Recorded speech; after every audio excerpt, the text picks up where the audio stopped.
Sini kumpul, kita tonton bareng nasib sial cowok biasa yang baru aja dapat surat diterima kuliah. Tapi belum juga sempat selebrasi, truk Kun langsung menabraknya tewas di tempat. Menghancurkan semua mimpi indahnya. Buat punya pacar kakek di kampus. Pas cowok ini akhirnya buka mata, dia udah reinkarnasi di dunia fantasi sebagai Ian Ravel. Tapi bukannya lahir jadi anak bangsawan kaya raya, dia malah lahir sebagai anak petani rendahan. Yang makin bikin ngenes, dia lahir dengan rambut hitam dan keluarganya benar-benar miskin melarat. Beberapa tahun kemudian, orang tua dan dua kakak laki-lakinya pergi banting tulang. Ninggalin dia sama adik perempuannya keluyuran cuma buat cari makan. Sayangnya, anak-anak seumurannya pada jauhin dia gara-gara rambut hitamnya. Bikin Ian cuma bisa menghela napas panjang karena frustrasi luar biasa. Mikirin kenapa dia harus reinkarnasi di situasi super ampas begini. Tiba-tiba, layar status muncul di depannya. Dan pas dia baru aja mau berharap kalau sesuatu yang epik bakal terjadi sama nasibnya, sistemnya langsung ngancurin harapannya, ngasih tahu kalau dia itu cuma ampas. Tapi ya, Ian gak kaget-kaget amat, karena dari awal dia emang gak berharap banyak. Dia cuma anak seorang petani, dan gak punya mimpi muluk selain jadi petani juga. Meskipun begitu, dia yakin banget bisa sukses di bidang apa aja asalkan dia mau belajar. Ini bikin dia mikir keras, apa masih ada tempat di dunia ini yang mau nerima dia. Kelar ngasih makan adiknya ikan bakar, dia ngajak cari makanan penutup. Mereka masuk ke hutan tempat adiknya asik ngemil buah beri liar. Yang manis, pas adiknya lagi asik makan, monster menyeramkan muncul dari kejauhan. Sebelum mereka sempat kabur, monster itu langsung menerkam dan ternyata itu beruang raksasa. Beruang itu mengaum super keras, bikin mereka berdua ketakutan setengah mati. Tapi Ian langsung narik dan peluk adiknya buat melindunginya. Tepat saat monster itu mau nyerang, api sihir tiba-tiba muncul dari belakang, langsung ngumbangin si beruang raksasa dalam satu serangan telak. Ian cuma bisa melongo penasaran pas cewek berkacamata muncul.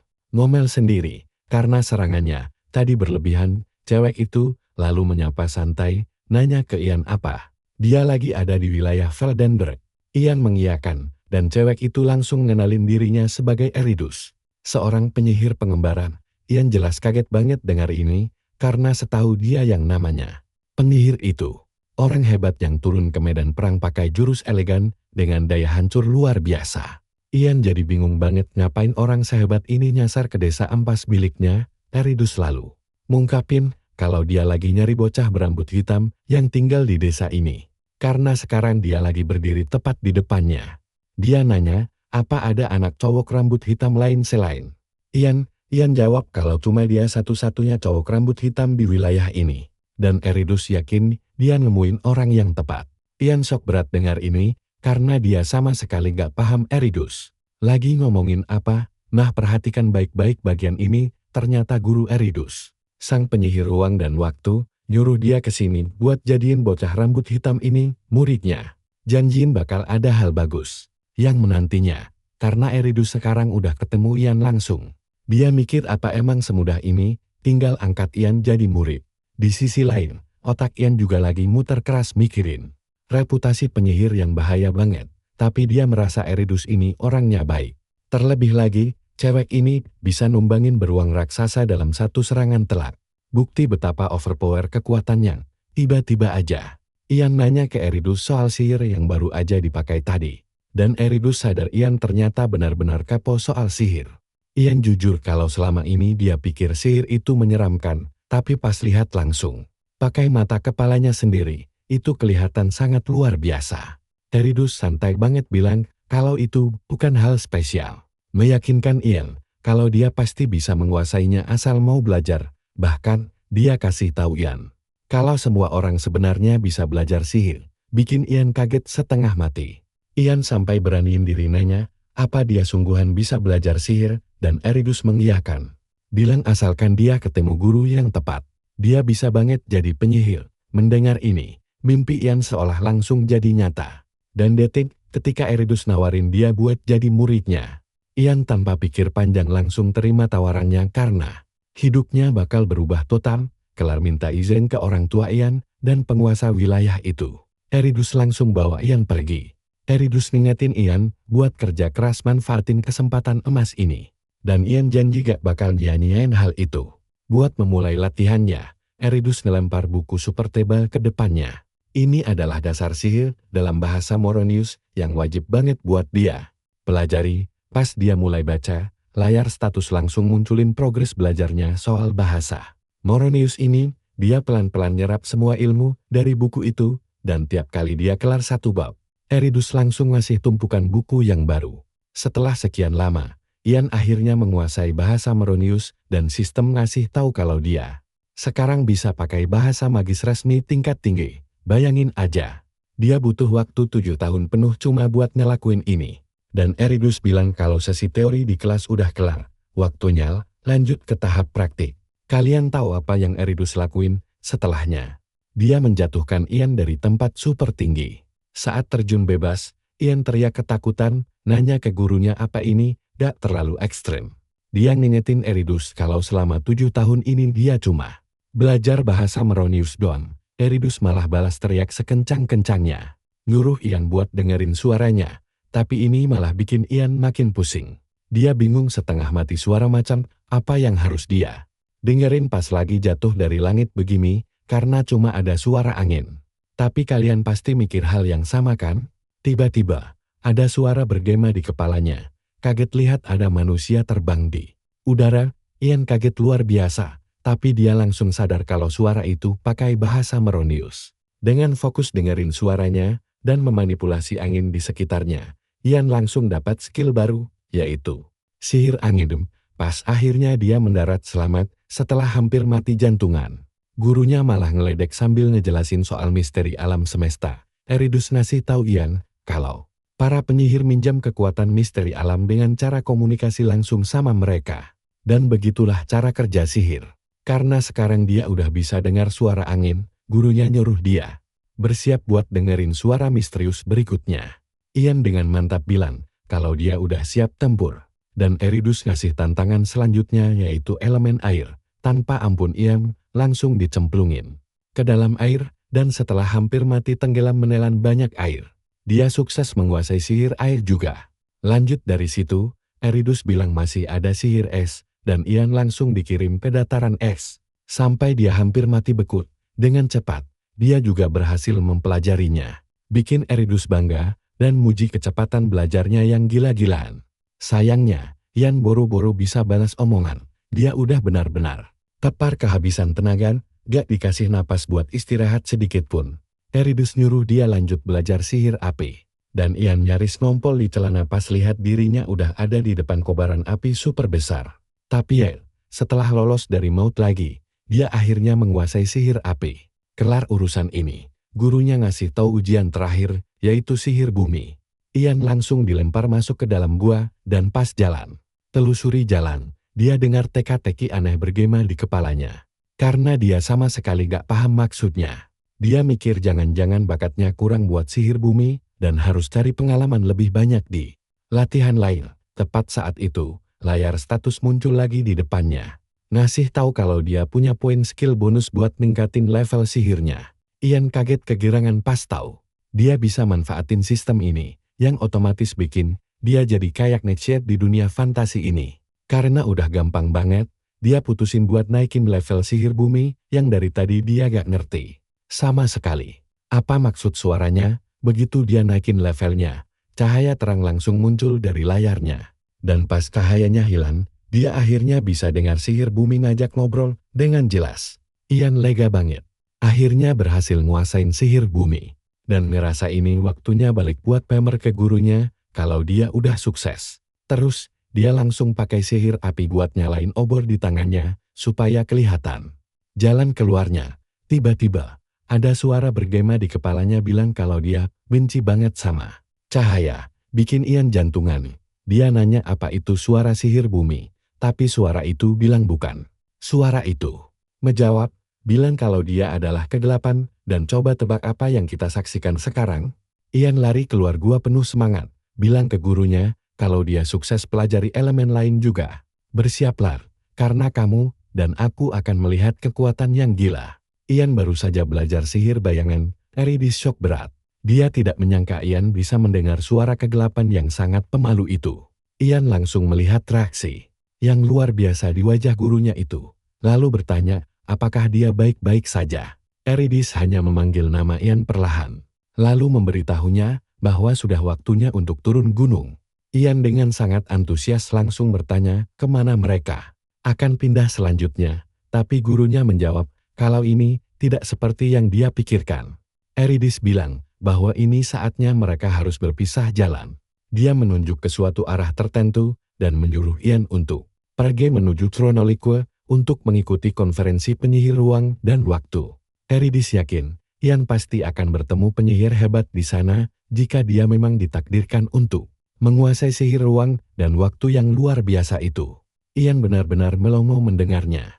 Dia masih tidak percaya harus mempelajari sihir sekeren itu secara tiba-tiba. Di lubuk hatinya, Eurydice sebenarnya sangat rela melepaskan muridnya pergi, karena dia tahu Ian punya bakat alami yang gila untuk hal-hal misterius. Dan jika intuisinya benar, Ian pasti bisa mengendalikan kekuatan waktu juga. Saat mereka berdua sudah siap untuk berpisah, Eurydice mengingatkan Ian untuk menemuinya di Dranheim dalam 3 tahun lagi. Ian pun melangkah ke kota terdekat sambil terus memikirkan konferensi penyihir ruang dan waktu itu. Meski gurunya memberikan tugas ini secara tiba-tiba, dia sama sekali tidak keberatan karena dia juga sangat antusias. Tiba-tiba, dia mendengar seorang pria yang sedang mengumumkan bahwa dia mencari teman perjalanan ke arah utara, karena lokasi konferensi penyihir itu memang ada di utara dan dia sedang tidak ada kerjaan. Ian pikir tidak ada salahnya mencoba ikut ke sana. Malam harinya, Ian dan rombongan pelancong barunya itu terlihat sedang berkeman. Pria yang memimpin perjalanan ini adalah Rek, ketua dari Serikat Pedagang Rabbit Foot. Rek bertanya, apakah ini pertama kalinya Ian pergi ke utara? Ian mengiyakan dan bilang kalau dia punya urusan mendadak yang harus segera diselesaikan. Mendengar itu, Rek langsung sadar kalau Ian pasti tidak tahu soal pegunungan naga. Kabarnya, monster Drake sering muncul di sana. Rek lalu bertanya, apakah Ian bisa bertarung? Atau setidaknya tahu cara berlari kencang? Ian menjawab, kalau dia tidak terlalu percaya diri melakukan keduanya. Dalam hati, Ian bingung kenapa tiba-tiba saja Rek merangkulnya dan bersikap sangat sok akrab. Rek sangat kaget mendengarnya, lalu menyebut Ian sama sekali tidak berguna. Dia bertanya sebenarnya apa pekerjaan Ian, dan dengan gugup Ian menjawab kalau dia adalah penyihir. Rek langsung berdiri saking syoknya, dan bertanya apakah Ian serius dengan ucapannya tadi. Karena Rek bicara sangat keras dan panik, semua orang di sana ikut mendengarnya. Bahkan para tentara bayaran pun ikutan terkejut. Ian menyadari adanya perubahan drastis pada ekspresi semua orang, dan bertanya, apakah ada masalah? Rek bilang tidak ada yang serius. Tapi dia tiba-tiba mulai menawarkan berbagai macam barang pada Ian. Sedangkan para tentara bayaran malah mulai menertawakan Ian karena mengaku sebagai penyihir. Mereka sama sekali tidak percaya karena badan Ian terlihat sangat kurus. Mereka mengejeknya habis-habisan dan bilang kalau bocah kerempeng ini adalah penyihir. Maka siapapun juga bisa mengaku begitu. Ian jadi bingung sendiri melihat kelakuan mereka. Tiba-tiba, seorang wanita berambut biru yang memakai tudung berjalan menghampirinya. Dia bilang, jika Ian memang seorang penyihir, dia harus memberi pelajaran pada para tentara bayaran itu agar mereka tutup mulut.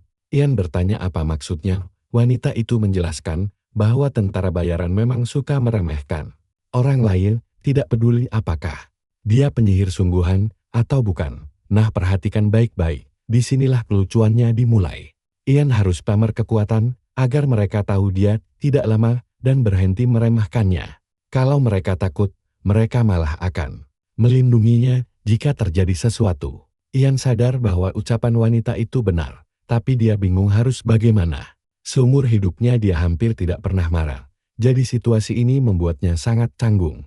Namun tiba-tiba, dia melihat salah satu tentara bayaran meludah ke piringnya dan menggosoknya dengan daun kotor. Kesabaran Ian langsung habis. Tiba-tiba saja, tanah mulai bergetar hebat layaknya gempa bumi. Pria jorok itu langsung panik setengah mati saat Ian berjalan menghampirinya dan bertanya kenapa dia meludahi piring itu. Dengan keringat dingin bercucuran, pria itu langsung membungkuk dan meminta maaf pada Ian. Dia bilang kalau dia cuma berniat membersihkan piringnya. Ian membentaknya dan menyuruhnya mencuci piring itu dengan air. Dengan sangat gugup pria itu beralasan kalau air sungai itu kotor. Ian mengerutkan kening dan bertanya apa maksudnya. Pria itu menjawab kalau air itu berisi banyak kotoran, seperti lumpur dan parasit. Jadi dia tidak bisa mencuci piring dengan air. Dia bahkan bilang kalau ludah itu lebih higienis. Mendengar alasan itu, Ian hampir saja meledak karena emosi. Dia benar-benar tidak habis pikir dengan standar kebersihan abad pertengahan yang sangat hancur. Ini, saking marahnya, sihir Ian membuat api unggun menyala semakin besar kian.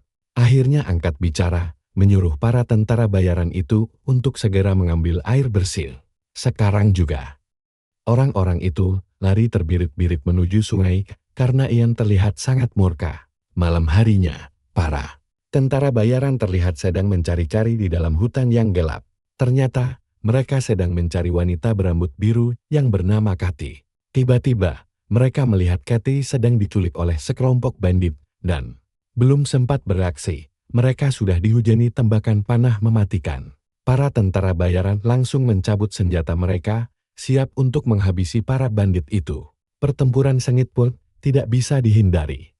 Pemimpin bandit yang sedang menggendong Kathy tiba-tiba digigit dengan keras oleh wanita itu sampai dia jatuh ke tanah. Kathy langsung bangkit dan lari secepat kilat dari sana. Sementara kedua kelompok itu sedang sibuk baku hantam, bos bandit berteriak bahwa target mereka kabur dan menyuruh anak buahnya untuk mengejar. Di sisi lain, Ian malah sedang tidur nyenyak di dalam tendanya sampai akhirnya entitas kegelapan membangunkannya dan memperingatkan akan datangnya bahaya.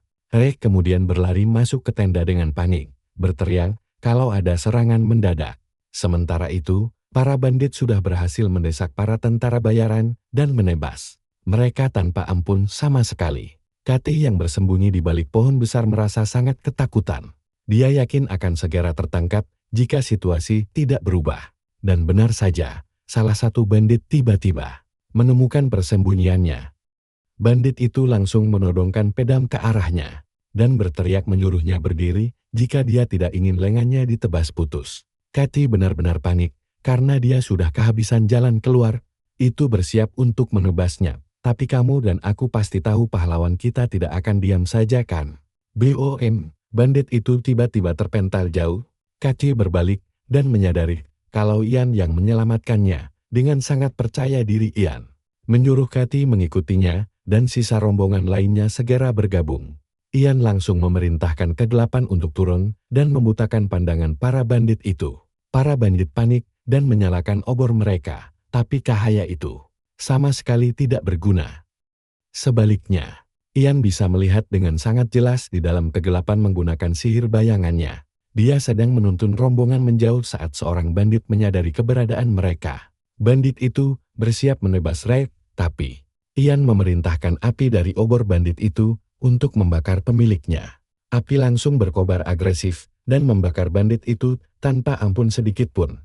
Yang lain melihat ini dan ketakutan mulai merayapi tubuh mereka. Ian pikir hal ini akan membuat mereka mundur, tapi ternyata malah sebaliknya. Saat bos bandit sadar mereka diserang oleh seorang penyihir, dia malah menyuruh anak buahnya untuk memburu Ian. Namun tiba-tiba, seekor drake muncul dari antah berantar dan melahap salah satu bandit hidup-hidup. Semua orang di sana sangat syok melihat pemandangan brutal ini. Bahkan Ian sendiri tidak bisa mempercayai matanya saat melihat kehadiran monster mengerikan itu. Drake raksasa itu kini saling bertatapan dengan sikapkan bandit. Dan tanpa pikir panjang pria itu langsung lari terbirit-birit. Ian dan yang lainnya tertinggal di sana. Gemetar ketakutan karena seekor naga ganas baru saja muncul. Entah dari mana, bahkan Ian tidak tahu harus berbuat apa. Dan merasa kalau ini adalah akhir hidup mereka. Namun tiba-tiba, sebuah sistem memberitahunya bahwa dia telah menyaksikan sebuah misteri kuno dan berhasil mendapatkan kemampuan baru, yaitu seni pemanggilan. Ini adalah kemampuan super langka yang membuatnya bisa berkomunikasi dan memanggil makhluk misterius. Ian tentu saja kebingungan karena dia bahkan tidak tahu bagaimana cara kerja kekuatan sihir barunya itu. Dia tidak mau percaya kalau Drake buas di depannya ini sama dengan entitas misterius yang pernah dia temui sebelumnya. Karena situasinya sudah mendesak, Ian memutuskan untuk mencoba berkomunikasi dengan si Drake. Dia memanggil nama Drake itu perlahan, tapi monsternya sama sekali tidak bereaksi. Sebaliknya, Drake itu malah melepaskan auman mengerikan yang membuat Ian dan para pelancong di belakangnya ketakutan setengah mati. Namun, Ian memutuskan untuk tetap tegar karena entitas misteri tidak pernah mengkhianatinya. Dia memanggil Drake itu lagi, mencoba mengatakan bahwa dia adalah temannya. Dan disinilah kita menggantung ceritanya, percayalah. Kamu pasti ingin tahu kelanjutan gilanya. Oke, coba bayangkan kalian ada di posisi Ian sekarang. Si Drake ini diam saja meski dia sudah heboh pakai isyarat tangan. Orang-orang sih percaya penuh padanya. Tapi aslinya Ian panik setengah mati karena dia sama sekali tidak bisa mendengar apa yang dikatakan monster itu. Makanya, Ian langsung menghabiskan sisa poinnya untuk menaikkan skill. Dia nekat menaruh semua poinnya ke dalam seni pemanggilan. Dan percayalah, tepat saat dia melakukan hal ini, sistem memberitahunya bahwa kemampuan seni pemanggilan telah meningkat pesat.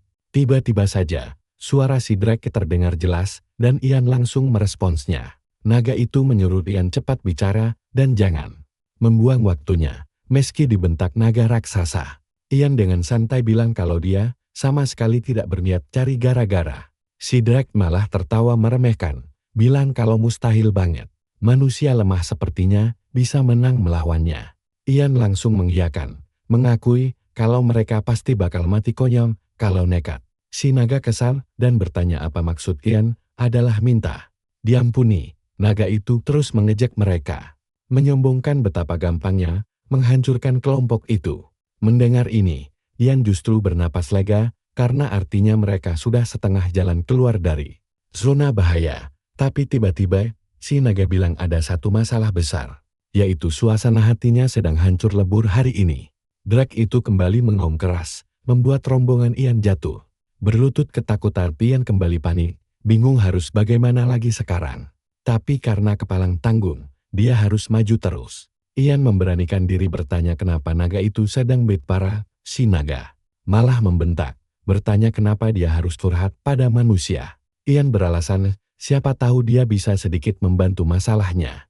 Tapi Drake itu murka dan menyebut Ian sangat lancang dan terlalu sombong. Menurutnya, tidak mungkin manusia rendahan bisa menyelesaikan masalah naga. Malas berdebat, Ian memutuskan untuk langsung pamer kekuatan saja.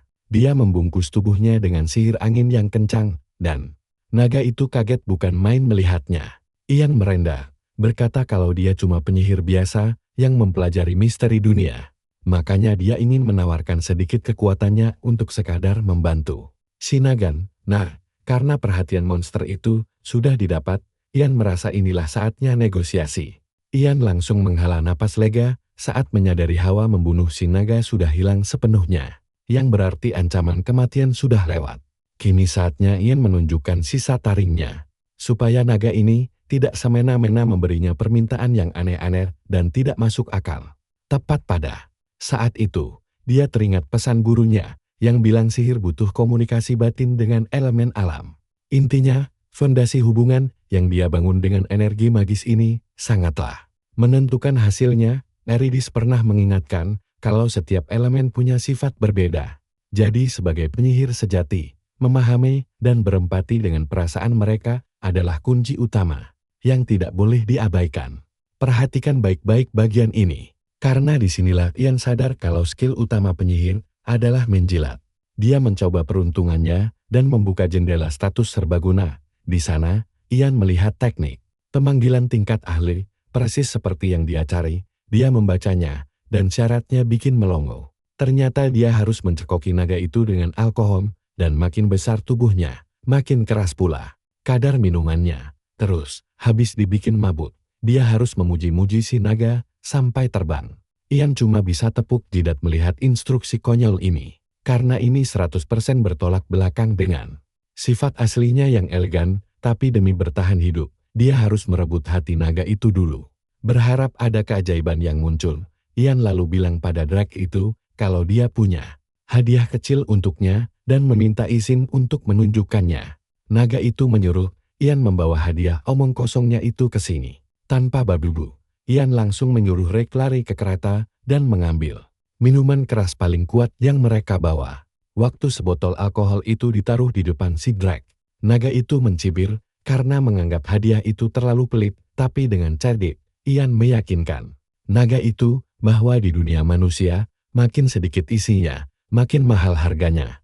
Ian menuangkan minuman itu ke cangkir dan mempersilakannya. Tapi dasar naga curigaan, dia malah emosi dan membentak.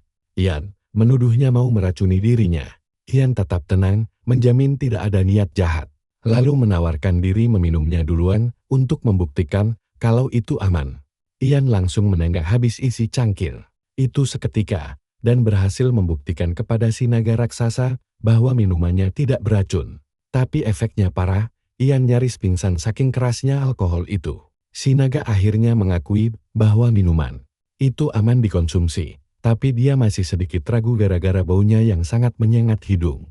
Pantang menyerah, Ian terus merayu naga itu agar mau mencoba setetes saja, berjanji kalau dia pasti bakal ketagihan. Si Drake akhirnya menjilat minuman itu, dan wajahnya langsung memarah kegirangan. Naga itu berteriak kalau rasanya sih biasa saja, tapi entah kenapa sensasi panasnya ini bikin candu banget. Ian tertawa dalam hati, menyuruh naga itu minum lebih banyak lagi, karena masih ada stok sisa. Sesuai rencana jitu Ian, si naga malah keterusan dan asyik menenggak alkohol tanpa henti. Kita semua pasti mikir naga ini bakal mabuk, kan? Nyatanya, dia sudah menghabiskan 7 tong besar dan masih berdiri tegak. Padahal Ian berencana kabur saat si naga tertidur pulas, tapi sekarang rencana itu gagal total. Di tengah keputusasaan itu, si naga tiba-tiba mengingatkan Ian pada pertanyaannya tadi soal kenapa. Suasana hatinya lagi jelek, Ian hanya melongo menatap monster itu, kaget kenapa dia mendadak mau sesi curhat. Si Drake mengeluh kalau sarangnya ada di lokasi ampas dan ukurannya terlalu sempit dibanding naga lain. Ironisnya, meski begitu, mantan pacarnya dulu selalu meyakinkan kalau tempat itu sangat nyaman. Ian membelalak kaget. Tidak percaya naga dengan wajah seram begini ternyata pernah punya pacar. Lalu, si Drake curhat lagi kalau dia baru tahu kalau naga-naga lain sering mengejek pacarnya dari belakang. Karena merasa sangat bersalah dan tidak pantas, dia akhirnya minta putus duluan. Usai cerita, si Drake mendadak mengaum. Sangat keras penuh derita, sampai membuat rombongan terbangun lalu pingsan lagi seketika. Benar-benar kocak, Ian mulai merasa kasihan. Karena ternyata perasaan patah hati monster ini sama menderitanya dengan emosi galau ala manusia. Tapi tunggu, otak licik Ian langsung bekerja. Dia bangkit berdiri, dengan gaya pahlawan kesiangan menawarkan sihirnya untuk merenovasi total sarang naga itu, agar menjadi lebih bagus. Drake itu terharu ada yang mau membantunya, tapi tentu saja Ian mensyaratkan imbalan yang setimpal. Singkat cerita, Rex mendadak sadar dari pingsannya gara-gara mendengar ancaman Ian yang mau mencabut jari-jarinya saat rombongan itu siuman. Mereka kaget, karena sedang berada di kereta yang ditarik sendiri oleh Ian. Begitu berhenti, Kathy langsung panik dan bertanya, apa si naga kembali ke sarangnya? Tapi Ian malah menjawab kalau naga itu sedang menunggu mereka. Rex pucat pasi, histeris menebak, apa naga itu menunggu untuk menjadikan mereka camilan sore. Tapi santai saja, Ian menjelaskan kalau naga itu menunggunya karena ada kesepakatan bisnis agar mereka semua dibiarkan hidup. Kathy shock berat mendengarnya, karena dia sama sekali tidak paham kesepakatan gila macan apa yang sudah terjadi. Sementara itu, anggota lain malah sujud syukur, mengira penyihir itu mengorbankan nyawanya demi mereka. Padahal aslinya, Ian cuma barter nyawa rombongan itu dengan janji akan menjadi kuli bangunan merenovasi sarangnya. Kocaknya, Rex dan kawan-kawan malah menyanyikan lagu pahlawan untuk Ian. Mereka bernyanyi penuh air mata soal kemenangan fiktif melawan naga, dan parahnya lagi, mereka menganggap Ian layaknya dewa yang harus disembah dan dilindungi. Ian cuma bisa cengok mendengar kehaluan mereka. Sebelum pergi bertugas, Ian berpesan keras agar mereka tidak kabur duluan, dan menyuruh semuanya bersiap berangkat begitu dia kembali. Setelah Ian pergi, rombongan itu mulai berhitung, tapi tanpa ada yang sadar. Kathy mendadak hilang. Di sisi lain, Ian sudah sampai di sarang naga dan matanya langsung terbelalak kaget. Si Drake menyadari wajah shock Ian dan langsung ngegas, mengancamnya agar tidak berani kabur. Tapi Ian dengan tenang meyakinkan kalau dia sama sekali pantang mundur. Ian berdalih dia cuma mau inspeksi lokasi dulu. Aslinya, Ian sudah capek banget pakai bahasa Moronius. Dan dia bertekad cepat-cepat membenarkan sarang jelek ini agar bisa tidur. Ian lalu memanggil elemen bumi untuk minta tolong, tapi buminya malah ngambek. Ian shock berat dimarahi tanah, apalagi saat naganya mulai bertanya-tanya. Sampai di sini dulu ya cerita kita, dan percaya deh, kelanjutannya bakal gila. Sini ngumpul, kita tonton kelanjutan ceritanya bareng. Ian cerita detail gimana bumi lagi ngambek dan nolak ngobrol sama dia. Rencananya sih bakal dibujuk lagi nanti kalau moodnya membaik. Mendengar ini, sang Drake langsung nyerah total buat benerin sarangnya. Dan bilang kalau mantannya itu jelas bukan jodoh sejatinya. Si Drake ini lalu mulai kenalan, menyebut namanya Longtail Drake, sambil ngajak Ian buat jadi teman barunya. Ian langsung setuju tanpa ragu. Saat mereka resmi berteman, sistem tiba-tiba ngasih tahu kalau Ian dapat skill baru buat manggil Longtail kapan aja, walau ini jelas kabar super bagus buat Ian. Dia ngerasa agak sungkan karena belum ngasih apapun buat sobatnya. Tiba-tiba, Longtail pamerin ruang harta karunnya yang penuh barang mewah, dan menyuruh Ian buat ambil sebanyak yang dia mau karena mereka udah bestie. Ian melongo lihat tumpukan harta sebanyak itu. Dia ingat kata gurunya, kalau naga memang hobi banget tumpuk harta, dan karena Longtail itu kerabat naga, wajar aja dia punya koleksi segila ini. Ian perlahan jalan mendekati perhiasan itu, berharap bumi bisa lihat permata ini, biar mau dinyerin permintaannya lagi. Tiba-tiba, satu ide cemerlang muncul. Dia nanya ke Longtail boleh tidaknya dia coret-coret di tanah. Ian pun langsung menggambar lingkaran sihir, sebuah trik yang gurunya pernah ajarin. Katanya sih, kalau ada roh yang lagi ngambek, cukup kasih hadiah pakai lingkaran sihir. Ian taruh satu permata cantik di tengah lingkaran lalu manggil bumi lagi. Sang bumi langsung nyaut, tapi sebelum sempat ngomel, Ian minta dia buat menghaluskan dinding sarang itu. Tergoda sama permata berkilau di tengah lingkaran, bumi langsung setuju lakuin maunya Ian. Pakai sihir bumi, seluruh sarang itu langsung berubah total sampai bikin Longtail melongo parah. Dia beneran terpesona lihat betapa rapinya semua hasil renovasi ini, sampai rasanya pengen nangis. Longtail benar-benar takjub dan berterima kasih banget ke Ian. Dia bilang, dengan begini dia bisa jaga calon istrinya, dan bahkan kalau mereka punya anak nanti, sarang ini bakal super aman. Tapi tiba-tiba, Ian ngerasa pusing berat, dan mendadak darah menetes dari hidungnya. Saat Longtail panik nanyain kondisinya, Ian, nah perhatikan baik-baik nih. Ian ambruk dan pingsan. Longtail langsung menangkap Ian, berteriak panik karena bingung harus ngapain. Di tengah kebingungan itu, dia tiba-tiba mendengar suara Cathy dari kejauhan yang manggil-manggil Ian. Longtail langsung menghadang dan mengaum buas ke arah Cathy, mengira cewek itu mau nyakitin Ian. Tapi, Cathy buru-buru menyuruh Longtail buat tenang dan bilang, kalau dia itu temannya Ian, jadi tolong jangan dimakan. Dengar itu, Longtail akhirnya kalem dan ngebiarin Cathy ngecek kondisi Ian. Gak lama setelah itu, Ian mulai sadar dan hal pertama yang dia cari malah ponselnya. Belum juga melek sempurna, tangannya udah raba-raba ke samping nyariin alat itu. Tanpa dia sadari, kepalanya lagi nyender di paha Cathy dan tangannya malah pegang tangan cewek itu. Ian heran banget kok ponselnya empuk amat dan masih dengan mata tertutup. Dia terus meremas tangan Cathy ngira itu layar sentul, baru deh pas suara Cathy masuk ke telinganya. Dia sadar kalau dia belum balik ke dunia asalnya. Dia buka mata, kaget lagi di paha Cathy dan langsung lompat berdiri. Dia shock banget pas lihat Cathy ada di sarang naga itu dan nanya ngapain dia di sana. Karena habis lihat adegan barusan, Cathy nyuruh dia rebahan lagi soalnya Ian masih kelihatan linglung. Tapi Ian nolak dan maksa berdiri sambil mikir. Pasti dia pingsan gara-gara pakai kekuatan manggil terlalu over pas ngobrol sama Longtail. Tiba-tiba, Ian baru ngeh kalau Cathy pasti lihat semua adegan memalukan barusan dan rasanya dia pengen ngilang aja dari bumi.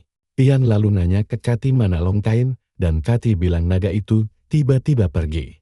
Ian mikir jangan-jangan dia udah pergi nemuin Pacarnya Ian minta maaf karena udah bikin repot, tapi Cathy bilang santai aja. Terus Ian baru sadar, kok bisa Cathy ngelewatin Longtail buat nyamperin dia. Cathy pun cerita kalau dia cuma ngaku sebagai temannya Ian, dan Longtail langsung kasih jalan. Habis bahas soal gimana dia bisa masuk, Cathy tiba-tiba bilang ke Ian kalau ada satu hal serius yang harus dia kasih tahu. Cathy membongkar fakta kalau serangan tadi malam itu sebenarnya gara-gara dia. Ian kaget banget dengarnya dan mikir pantasan aja semalam Cathy kelihatan gemetaran. Parah, Ian langsung nanya apa jangan-jangan Cathy komplotan bandit yang nyerang mereka. Tapi Cathy nolak keras dan nanya balik, emang muka cantik begini mirip preman jalanan. Ian bela diri. Pasti kalian juga mikir gitu kan? Di cerita fantasi kan cewek cantik biasa jadi bosnya. Cathy akhirnya mutusin buat bongkar rahasia besar yang jelas belum Ian tahu, yaitu fakta kalau dia sebenarnya bukan Cathy. Ian sih gak kaget-kaget amat pas dengar ini. Dan udah nebak pasti habis ini dia ngaku sebagai tuan putri kerajaan, tapi Cathy lanjut bicara, ngaku nama aslinya adalah Lucy dari keluarga Tryon. Lucy cerita kalau bandit itu ngincer dia karena disuruh sama tunangannya buat nyulik dia. Dengar ini, Ian langsung nyimpulin ini cuma drama orang pacaran, tapi pas Lucy lihat tampangnya Ian, dia langsung ngegas bilang ini bukan seperti yang dia pikir. Lucy mengaku niatnya mau kabur jauh biar tunangannya gak bisa nemuin dia lagi. Sayangnya, kejadian semalam bikin nyalinya shit buat kabur sendirian.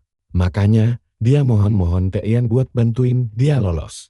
Ian nyuruh dia tarik napas dulu, karena dia butuh alasan logis kenapa dia harus kabur. Dia nanya apa si tunangan lakuin hal jahat. Lucy cerita kalau keluarga Tryon itu keluarga baron yang memimpin wilayah Vian. Tapi karena mereka kekurangan kesatria penjaga, mereka selalu terancam serangan musuh dari luar.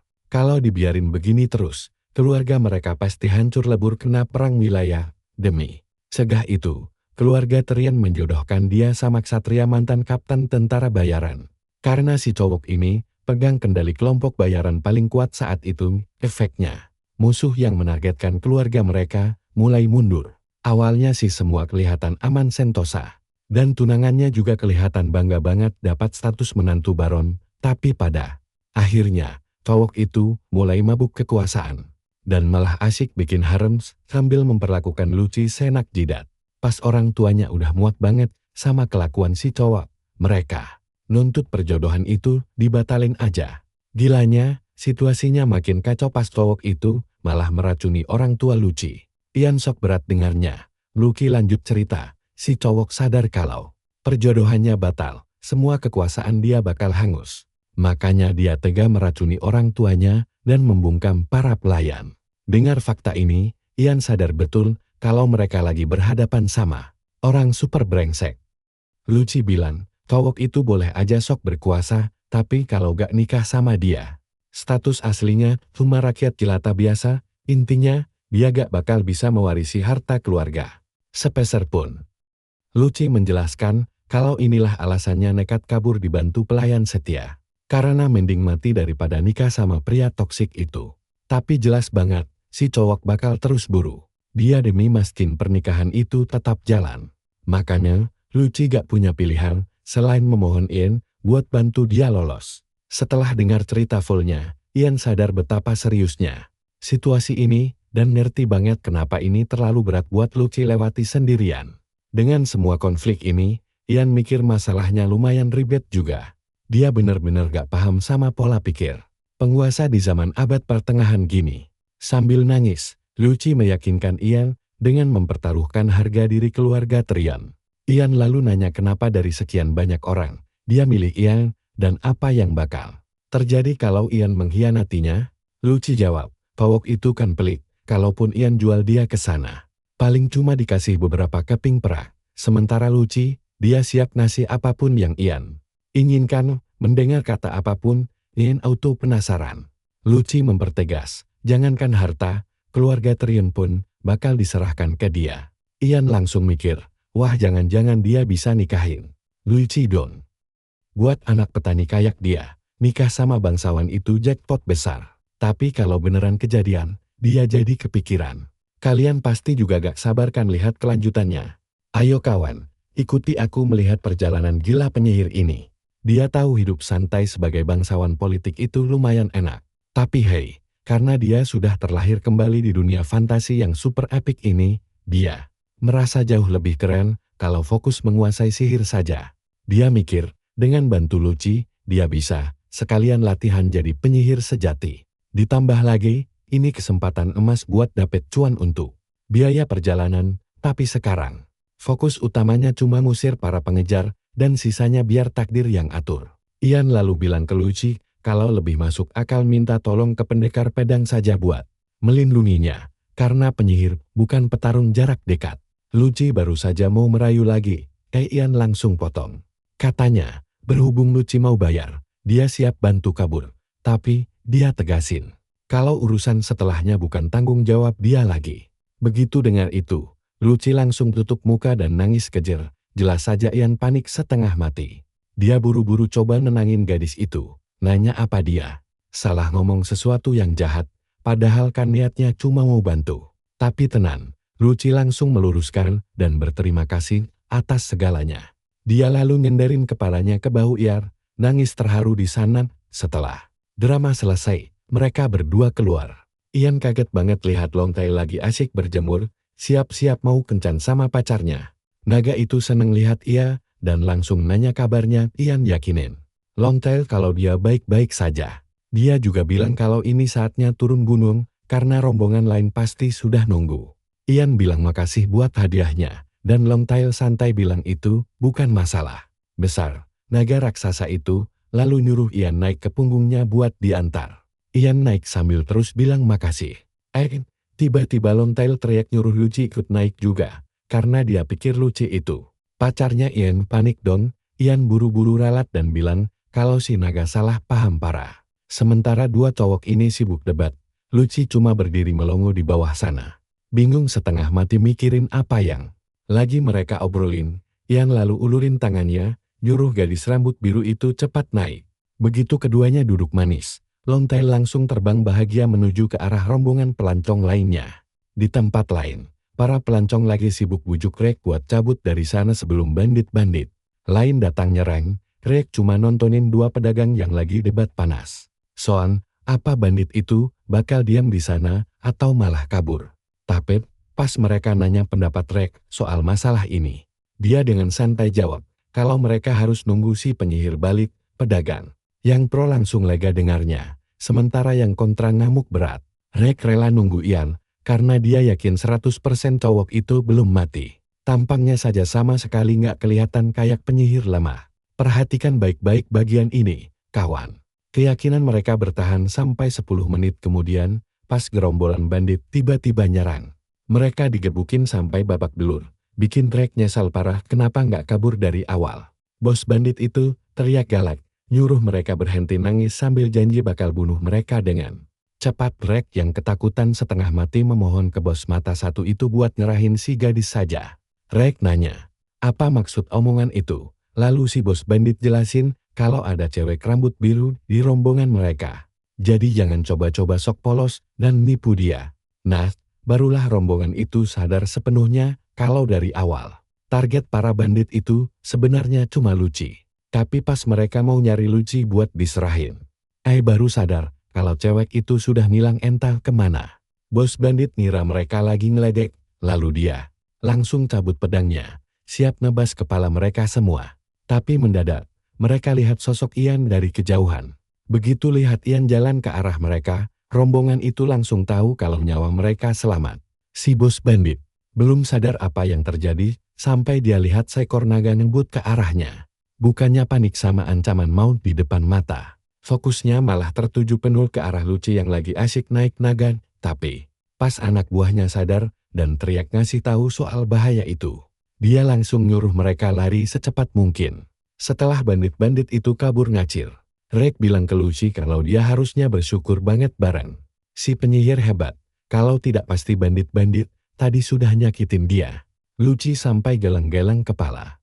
Nggak habis pikir pria yang mukanya sudah babak belur kayak habis dilempar batu bata ini malah kasihanin dia. Salah satu pedagang lalu nanya hal paling penting, gimana caranya bandit itu bisa tahu soal keberadaan Luci. Temannya juga setuju, bilang itu aneh karena mereka langsung nyari Lucy sejak awal. Hal yang parah banget buat orang dari gereja Dewa Surgawi. Begitu Ian dengar nama itu, dia baru ingat kalau sudah lama banget dengar soal gereja tersebut. Ternyata, agama utama di dunia ini adalah gereja Dewa Surgawi. Dan ajaran suci mereka sangat melarang keras perbudakan, tapi kenyataannya, para pedagang manusia dan budak sudah buang jauh-jauh aturan itu sejak dulu. Ian juga kaget banget lihat betapa gigihnya para bandit itu, padahal sudah lihat penyihir dan naga raksasa, mereka tetap nggak nyerah ngejar Lucy. Dia akhirnya sadar kalau situasinya makin gawat.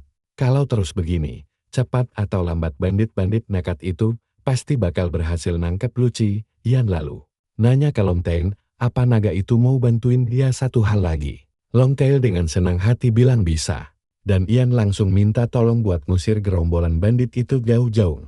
Bahkan, kalau situasinya mendesak, Ian ngasih izin buat habisin mereka semua.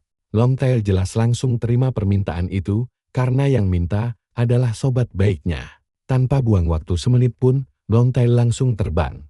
Ngejar bandit itu, kau dan aku pasti setuju Ian nggak mau membunuh. Tapi dia sadar ini dunia fantasi abad pertengahan, di mana saling bunuh itu sudah jadi makanan sehari-hari.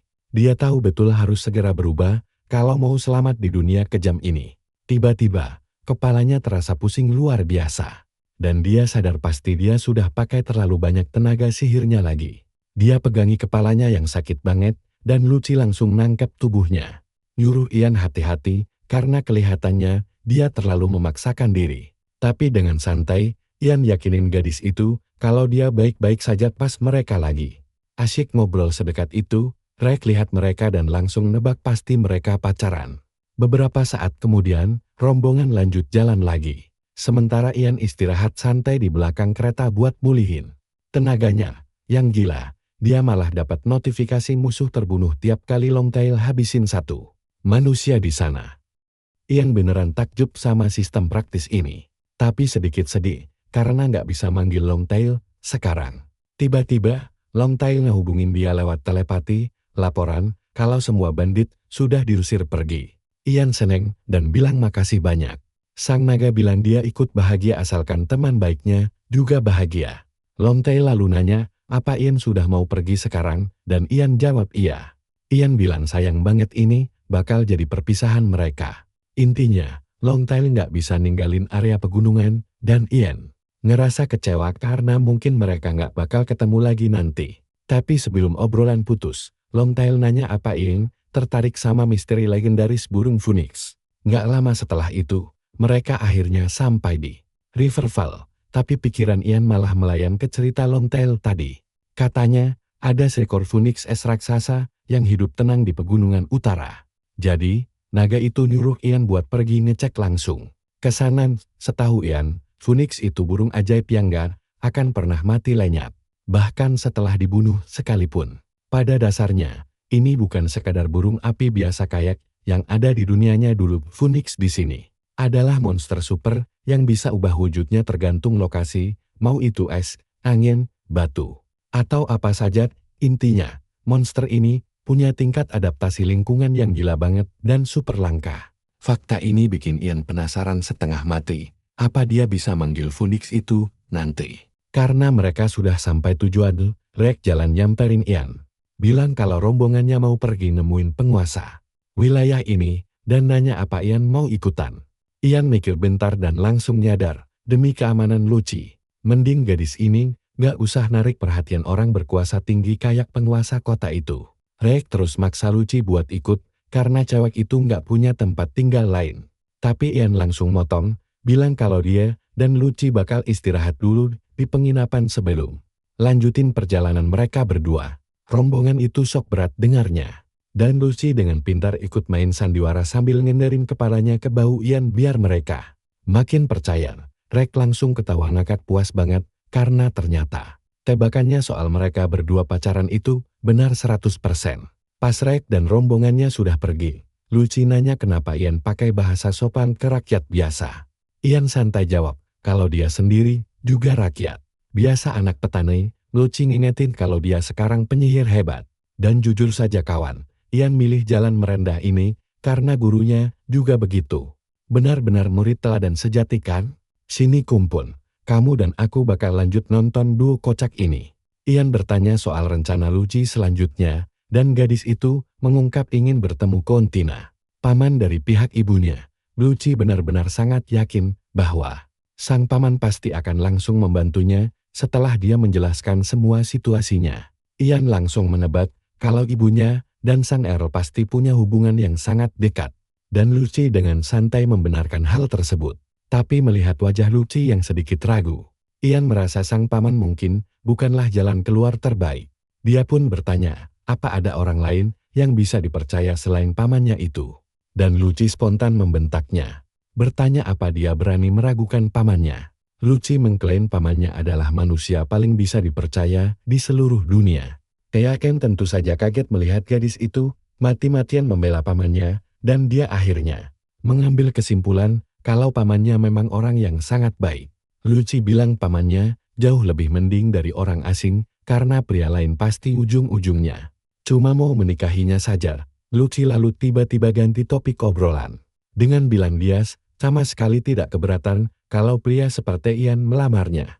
Sayangnya, Ian dengan polos mengingatkan kalau kontrak mereka bakal langsung berakhir saat mereka bertemu Kontina.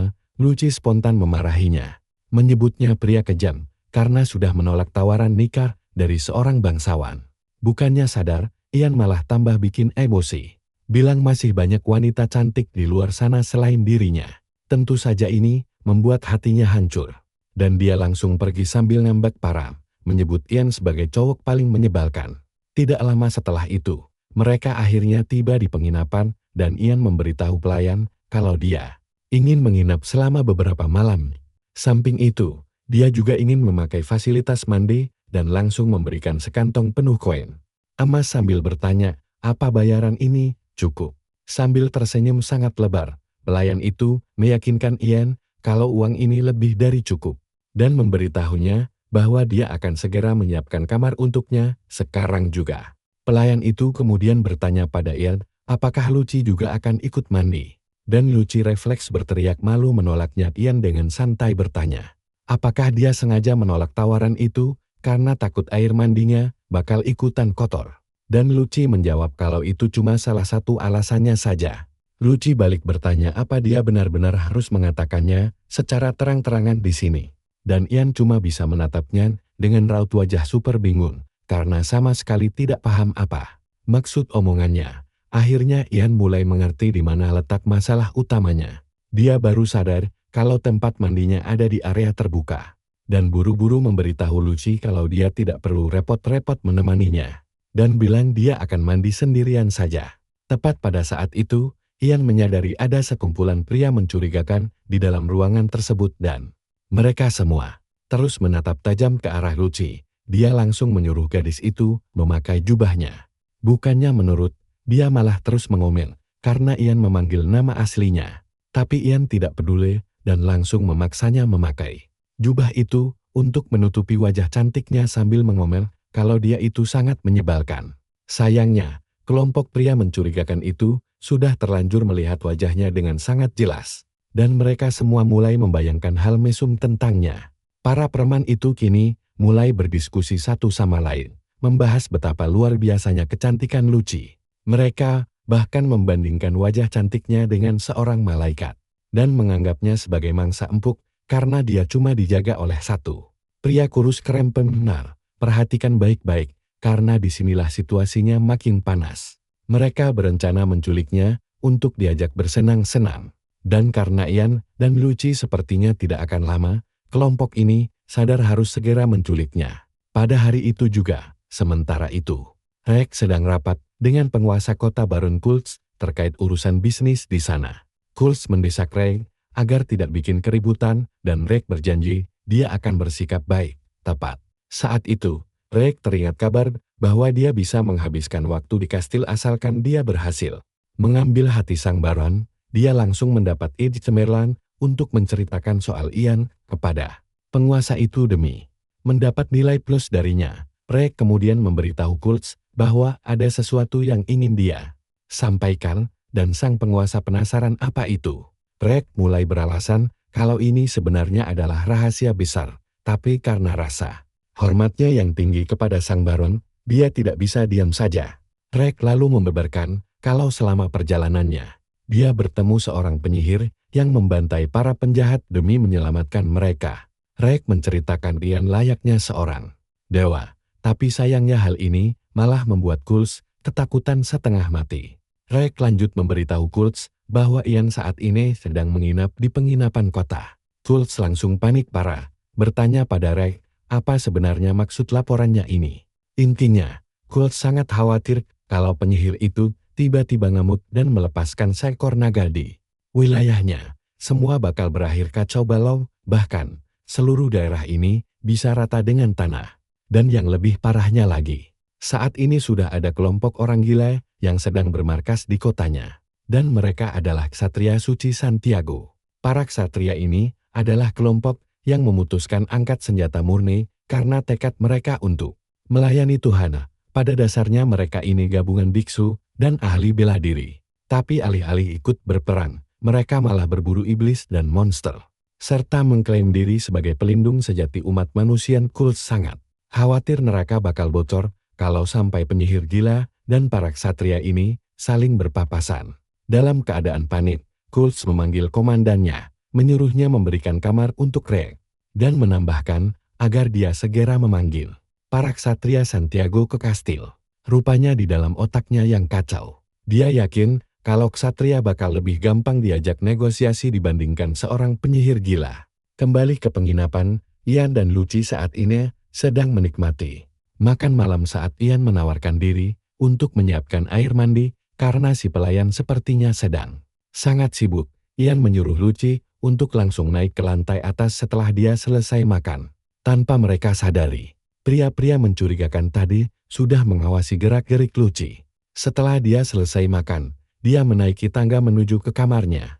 Namun tiba-tiba dia langsung didekati oleh kelompok preman tadi. Mereka mendekatinya dengan gaya sangat santai demi memastikan gadis itu tidak curiga sedikit pun. Dan mereka memberitahu Luci bahwa Ianlah yang sudah menyewa jasa mereka. Pria itu memamerkan sebuah koin emas sambil bilang kalau Ian menyuruh mereka untuk membawanya pergi menuju dermaga. Luci jelas terkejut mendengar hal ini, karena dia pikir Ian sedang asik mandi. Penjahat itu lalu menipu Luci dengan bilang kalau ada semacam insiden mengerikan tepat saat Ian pergi ke halaman belakang untuk mandi. Luci refleks panik parah karena dia yakin para bandit dari masa lalunya sudah melacaknya sampai ke kota. Karena ketakutan setengah mati dengan situasi ini, Luci tanpa pikir panjang langsung mengikuti pria itu saat buru-buru lewat belakang. Dia tiba-tiba melihat Ian sedang menyiapkan air mandi di seberang pagar. Luci sangat terkejut. Tapi kamu dan aku pasti sudah menebak kelanjutannya kan? Mereka langsung menyarungkan karung ke atas kepalanya. Dia mulai berteriak histeris dari dalam karung, memanggil-manggil nama Ian. Ian jelas mendengar suaranya. Tapi sebelum dia sempat bereaksi, salah satu penjahat langsung melesat maju untuk menyerangnya. Ian dengan santai menghindari serangan itu, membuat si preman itu tersandung dan nyungsep menabrak tanah. Ian langsung sadar kalau gerombolan ini bukan utusan dari tunangan Luci. Begitu dia bangkit untuk mencoba mengejar para penculik itu, salah satu dari mereka memblokir jalannya Ian dengan penuh emosi. Menyerang preman itu menggunakan sihir angin. Tapi kekuatannya punya batas, karena dia saat ini masih kelelahan dari sihir yang dipakai. Sebelumnya, Ian lalu memutuskan untuk mencari entitas misterius yang bersedia untuk mengulurkan tangan, dan sang kegelapan pun menawarkan bantuan. Tanpa ragu sedikit pun, Ian menurunkan kutukan kegelapan pada preman-preman itu, membuat mereka ketakutan setengah mati, karena cuma Ian yang bisa melihat dalam gelap. Dia lalu mempersenjatai dirinya dengan sebatang tongkat dan mulai menggebuk preman itu tanpa ampun. Saat pria itu teriak-teriak minta tolong, Ian tiba-tiba melihat sekelompok pria datang dari kejauhan, dan dia langsung menebar kalau preman ini memanggil bala bantuan. Kegelapan segera lenyap dan Ian membentak penjahat itu, menuntut kemana mereka membawa pergi Luci. Tiba-tiba, sebuah pisau terbang melesat melewati kepala Ian, menancap di papan belakangnya. Ian menatap lurus ke depan dan melihat sekumpulan pria berwajah sangar berjalan ke arahnya. dipimpin oleh seorang kakek tua menakutkan. Ian langsung bertanya apakah dia yang memanggil sihir kegelapan tadi. Ternyata kelompok yang datang ini adalah ksatria Santiago yang sangat ditakuti. Ian dengan sangat percaya diri menjawab kalau dialah yang sudah memanggil kegelapan itu. Walaupun Ian terlihat berani, dia bisa merasakan aura membunuh yang luar biasa dari kakek tua itu. Si penjahat segera memanfaatkan situasi ini untuk keuntungannya sendiri, mengemis pada para ksatria agar menyelamatkannya dari Ian. Dia memfitnah bahwa Ian berniat membunuhnya tanpa alasan yang jelas. Dan mendengar omong kosong ini, sukses membuat emosi Ian makin meledak. Kakek tua itu lalu bilang kalau semuanya kini sangat masuk akal karena sekarang dia tahu pria itu adalah seorang penyihir. Ian kebingungan bertanya apa maksud ucapannya. Dan si kakek dengan sinis menjawab, kalau memang seperti inilah cara para penyihir beraksi. Kakek itu mengklaim kalau para penyihir adalah makhluk hina, yang selalu bertindak seenak jidat mereka. Ian langsung kehabisan kesabaran mendengar hal ini, karena dia tidak habis pikir kakek itu punya persepsi sebusuk itu tentang penyihir. Ian membentak si kakek tua, menyuruhnya untuk segera berhenti bicara omong kosong. Ian menegaskan kalau penjahat itulah yang menyerangnya duluan. Dan dia tidak punya alasan memukuli orang tanpa sebab yang jelas. Tapi percayalah padaku, kamu pasti sangat penasaran bakal segila apa kelanjutannya nanti. Mari kita mulai kawan. Ian sadar kalau dia baru saja mengamuk di depan kelompok ini. Dia mulai panik dan takut setengah mati kalau pak tua itu mulai mengayunkan pedangnya. Tapi anehnya, pria tua itu malah bilang ke Ian kalau dia pasti penyihir hebat cuma dari cara bicaranya. Ya, logika anime klasik, mulut kasar sama dengan skill dewa. Tapi tiba-tiba, salah satu ksatria menjala dan bilang kalau Ian mungkin memang jago, tapi bukan berarti dia boleh pakai sihir jahat. Ian kebingungan dan tanya apa maksudnya sihir jahat. Ksatria itu menjawab kalau menutupi sekeliling dengan kegelapan itu jahat banget karena artinya sembunyi dari matahari alias mata surga. Si ksatria mengklaim kalau sembunyi di kegelapan itu tindakan pengecut. Ian tentu saja kaget bukan main dengar logika mereka yang menyebut kegelapan itu hina hanya karena menolak matahari. Ian langsung menebak kalau mereka pasti pengikut setia Heavenly God Church dari cara bicaranya. Ian pun memutuskan untuk menceramahi mereka sedikit. Bertanya apakah sudah menjadi kehendak surga kalau siang dan malam itu bisa berdampingan. Dia tanya kenapa kegelapan diciptakan kalau dewa cuma ada di cahaya. Begitu dengar ini, mereka langsung kicap tanpa kata dan Ian terus mengomeli mereka. Bilang kalau dia tidak menciptakan kegelapan, itu ada karena dewa yang mau. Saking emosinya Ian, teriakannya nyaris bikin pria berbadan besar yang tadi banyak tanya itu jadi tuli dadakan. Para ksatria itu langsung berkumpul untuk mendiskusikan ucapan Ian barusan. Setelah berdebat panjang lebar, mereka akhirnya setuju dengan Ian. Mengakui kalau tanpa izin Tuhan, mustahil ada yang bisa menggunakan sihir kegelapan di bawah matahari. Setelah mereka semua mengerti maksudnya, Ian buru-buru bertanya apakah dia boleh pergi karena adiknya sedang dikulik. Hal ini seketika menyadarkan pak tua itu kalau bajingan yang dipukuli ia tadi pastilah komplotan para penculik. Dan Ian membenarkannya. Si penjahat langsung sadar kalau riwayatnya sudah tamat. Dan dia mencoba memutarbalikkan fakta. Tapi pak tua itu langsung menyuruh anak buahnya untuk menyeretnya pergi. Dia lalu memerintahkan si pria besar bernama Dietrich untuk tetap tinggal menjaga penjahat itu. Setelah itu, pak tua bilang ke Ian kalau mereka akan bantuan untuk menyelamatkan adiknya sebagai tanda minta maaf. Tidak lama kemudian, mereka tiba di dermaga dan melihat para penculik baru saja kabur pakai kapal. Para ksatria langsung emosi melihat ini dan si pak tua menyuruh pasukannya menyiapkan kapal agar bisa mengejar para penculik.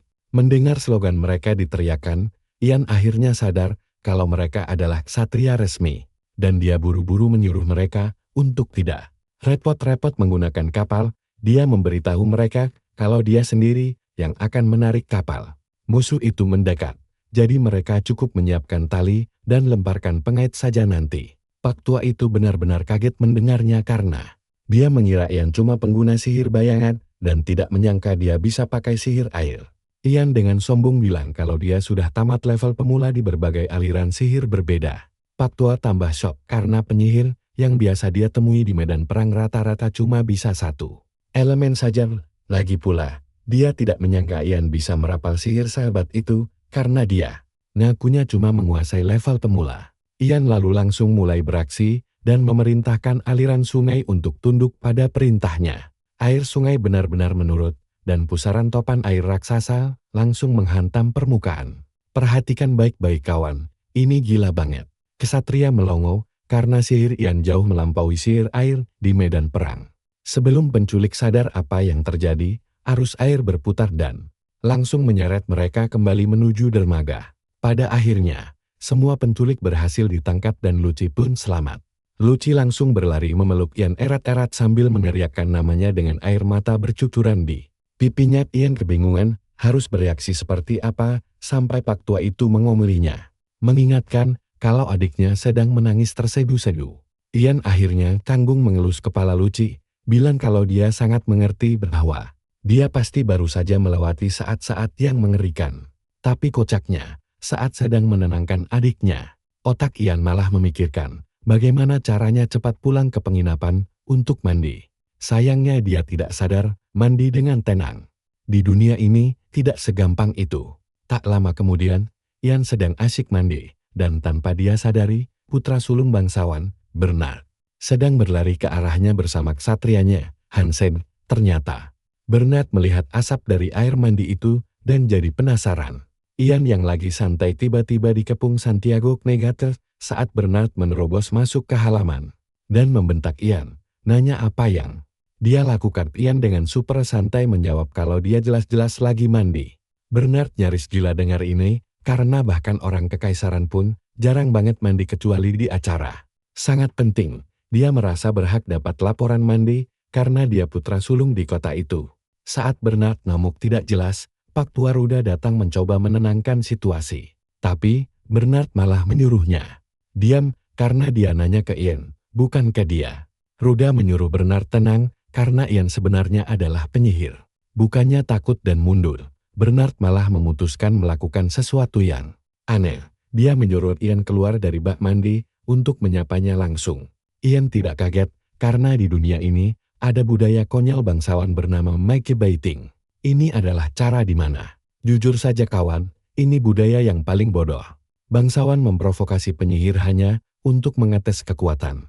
Penyihir yang diam saja dianggap ampas, tapi yang mengamuk dianggap dewa. Begitu Ian sadar kalau si Bernard ini sedang mencoba memancing emosinya, dia memutuskan untuk ikut bermain dan menolak mentah-mentah perintah Bernard untuk keluar dari air.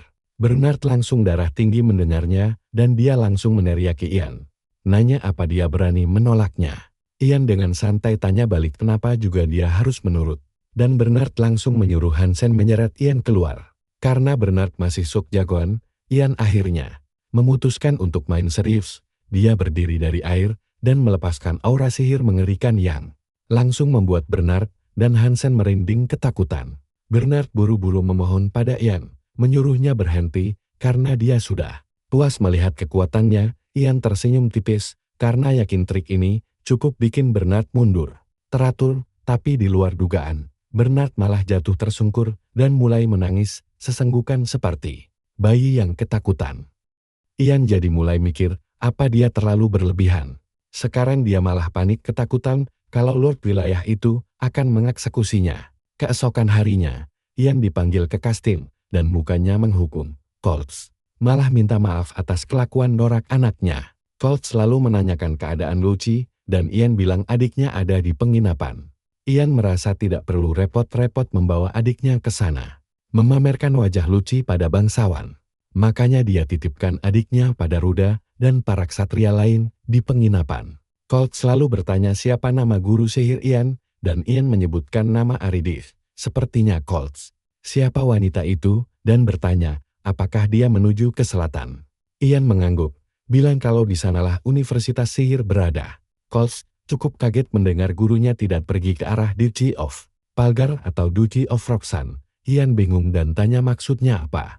Lalu Colt menjelaskan kalau situasi belakangan ini lagi panas. Ternyata Duchy of Palgar sedang mengincar Roxan, yang artinya perang besar bisa pecah kapan saja. Colt selalu bertanya apakah Ian juga akan pergi ke wilayah selatan.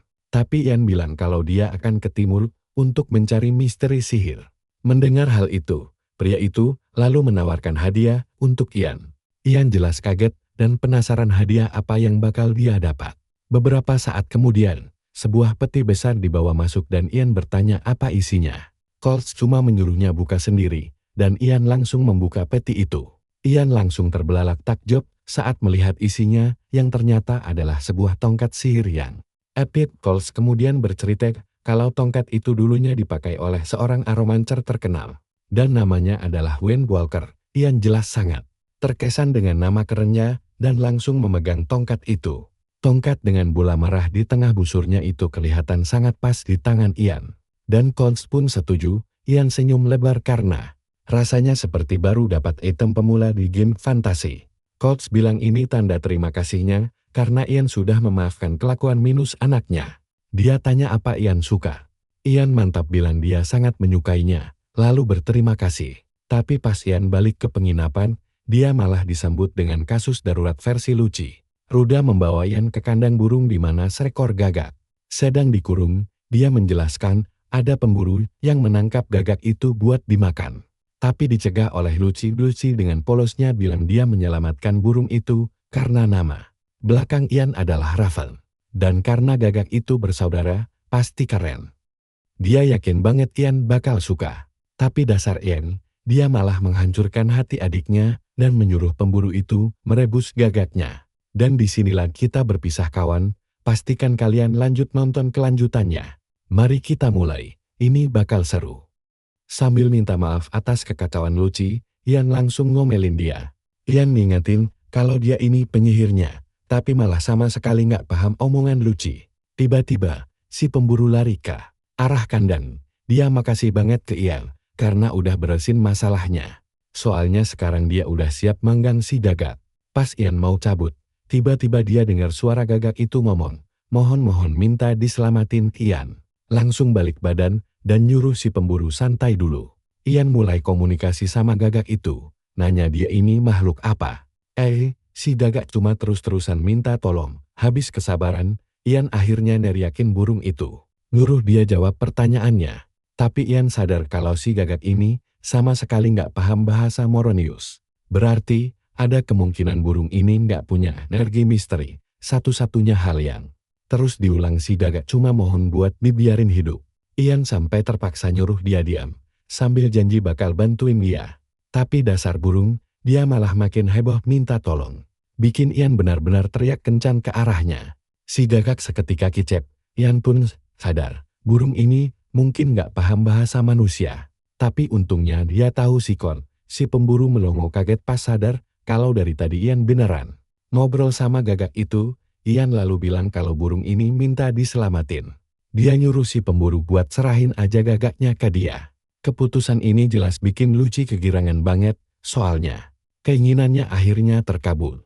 Ruda langsung muji Luci, bilang kalau ini artinya dia juga bisa lihat misteri. Luci langsung besar kepala dom. Dia pamar belum pernah belajar sihir, tapi kelihatannya dia emang punya bakat alami. Gak lama, Ian ngobatin dan perban sayap si gagak yang patah biar cepat sembuh. Luci penasaran dan nanya apa rencana Ian selanjutnya buat burung itu. Dia pengen tahu apa Ian bakal balikin burungnya ke tangan si pemburu.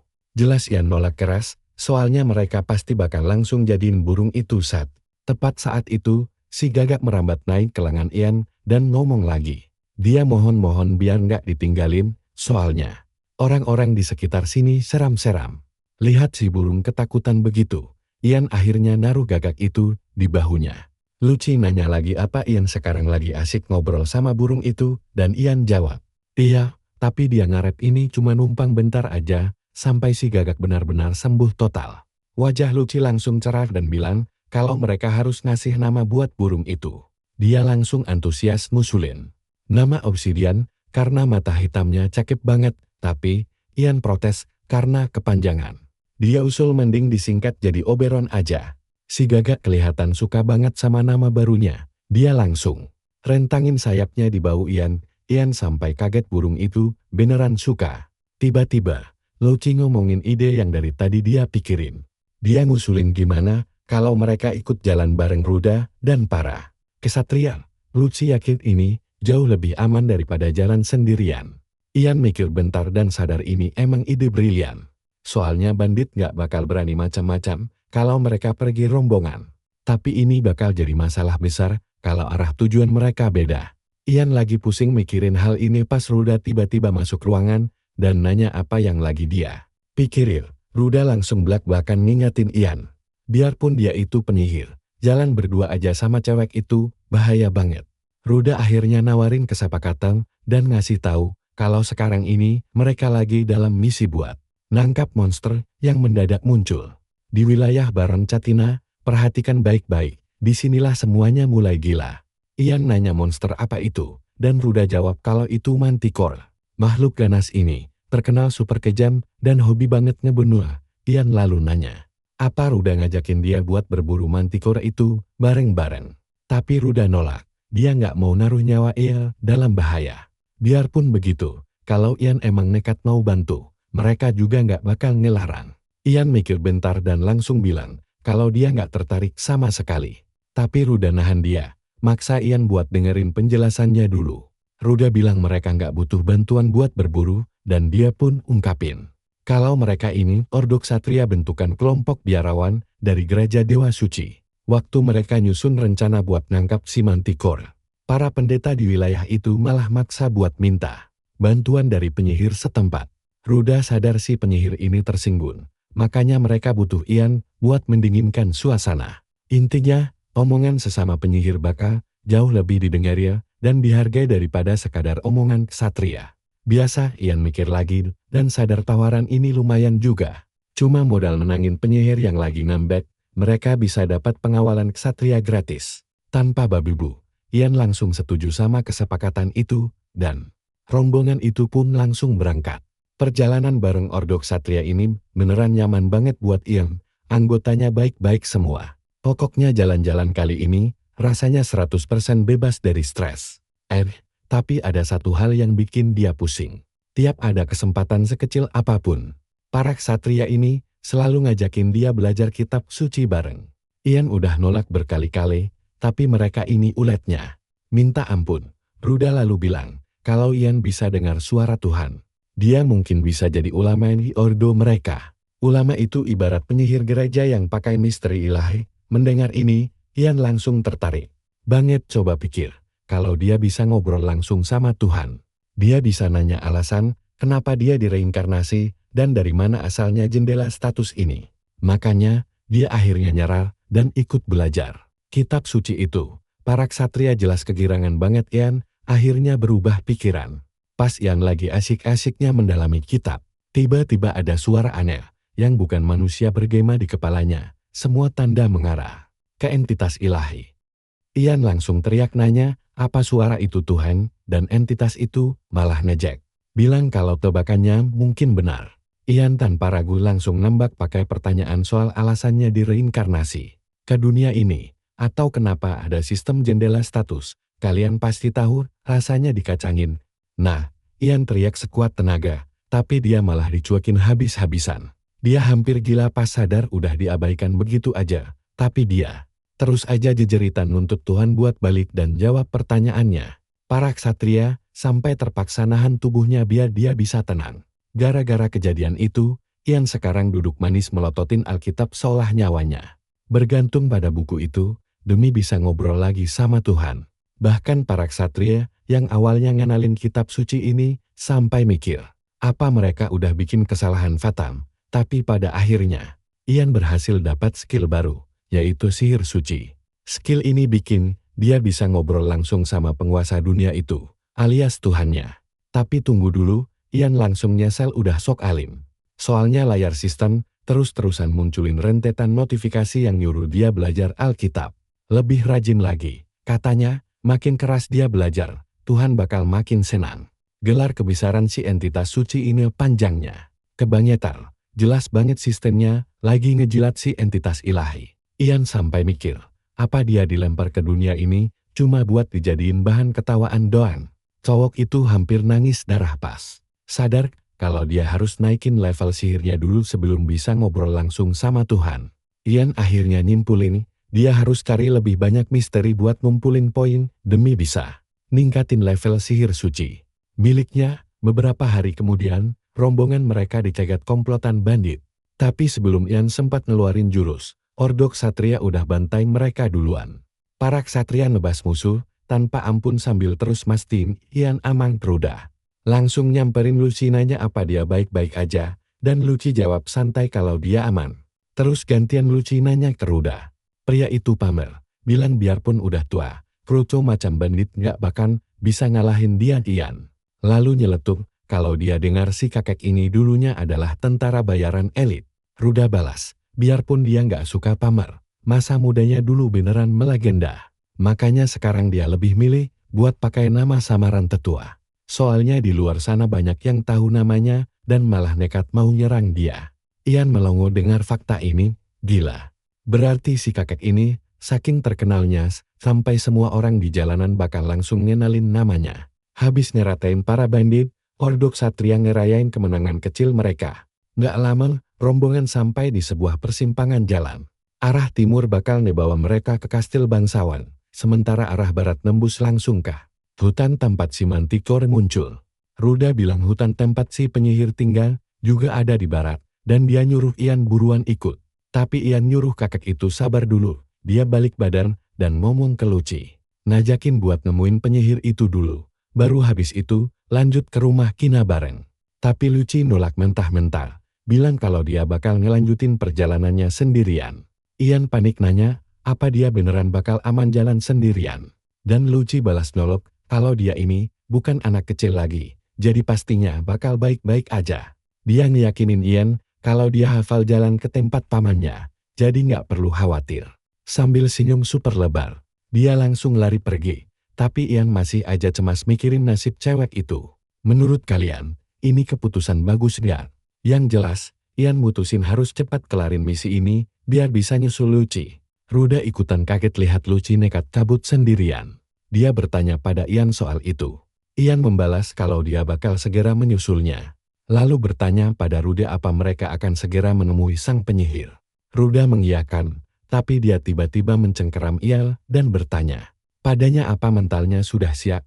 Sini ku beritahu ya, kalian harus dengar ini. Ruda menjelaskan kalau para penyihir itu gampang emosi karena gereja selalu membuat mereka kesal. Kita sama sekali tidak bisa menebak apa yang bakal mereka perbuat. Ian protes kenapa dia harus membereskan kekacauan pihak gereja. Ruda dengan santai menjawab kalau mereka harus melakukannya demi bayaran dari gereja. Pantas saja, Ian akhirnya paham kenapa semua orang memakai sirah sebagus ini. Ruda lalu menggoda Ian, bilang kalau sang penyihir pasti langsung memaafkan mereka karena wajah Ian sangat tampan. Tentu saja Ian agak gugup, karena ini adalah pengalaman pertamanya bertemu penyihir selain dirinya sendiri. Dia jadi ragu apa semuanya bakal lancar. Sementara itu, sang penyihir botani bernama Monty Campbell sudah bersiap menunggu kedatangan mereka sambil mengaduk sup anehnya. Saat Ruda dan pasukannya mendekati rumah Monty, Ruda menjelaskan kekuatannya. Ruda memberitahu Ian kalau Monty bisa memanipulasi tumbuhan. Dan dia juga ahli meracik obat-obatan super mematikan dari racun tanaman, tapi masalahnya, mereka sangat butuh Monty karena dia sudah meracik racun kuat untuk memburu Manticore. Tepat saat mereka tiba di depan pintu rumahnya, bau super busuk langsung menyerang hidung. Sampai mereka nyaris tersedak. Tiba-tiba saja, Monty melangkah keluar menyambut rombongan itu. Bilang kalau dia sudah menunggu. Dia mengarahkan mereka masuk ke dalam rumah dan langsung menyajikan sup ayam berbau menjijikkan yang sudah dia masak khusus untuk mereka. Para ksatria nyaris muntah saat menatap isi mangkuk di tangan mereka. Ruda langsung mengomeli Monty, menyuruhnya berhenti pamer kekuatan dengan cara mengerikan seperti ini. Monty membantah keras, bilang kalau dia cuma mau menyajikan hidangan super langka dari hasil panen yang dia rawat sepenuh hati. Monty bahkan menyuruh mereka pergi saja dari sana kalau mereka tak mau dianggap tamu. Tapi Ruda dan para ksatria sadar mereka tidak punya pilihan lain. Melihat para ksatria yang tersedak parah cuma karena mencium baunya, Monty mulai berpikir apa dia agak keterlaluan. Kalian pasti mikir hal yang sama denganku kan? Mengejutkannya, Ada satu orang yang malah mengunyah makanan itu dengan santai. Siapa lagi kalau bukan Ian? Bahkan Monty sampai tak percaya matanya sendiri saat melihat Ian lahap memakan sup yang dipenuhi bawang putih. Monty sampai harus berjalan mendekati Ian dan bertanya apa dia baik-baik saja. Dengan santainya Ian menjawab kalau makanannya sangat lezat. Monty nyaris pingsan karena kaget mendengarnya. Karena dia sama sekali tak meracik makanan itu supaya enak.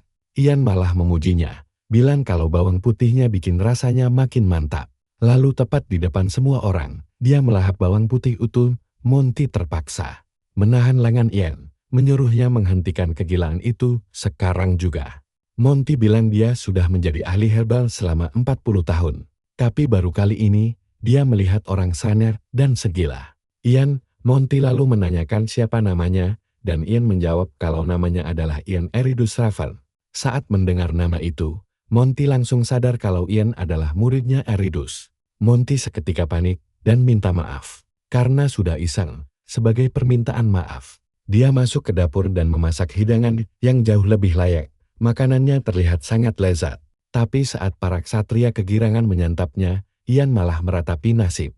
Sup ayam busuknya yang sudah ditarik pergi. Di tengah makan, Monty lalu bertanya, apa benar mereka sedang berburu seekor mantikor? Ruda membenarkan hal itu, dan Monty memperingatkan mereka. Kalau ini tak bakal mudah, karena Tom Katina sendiri yang mengutus para pemburu monster untuk menangkapnya. Tapi mereka semua tewas dibantai.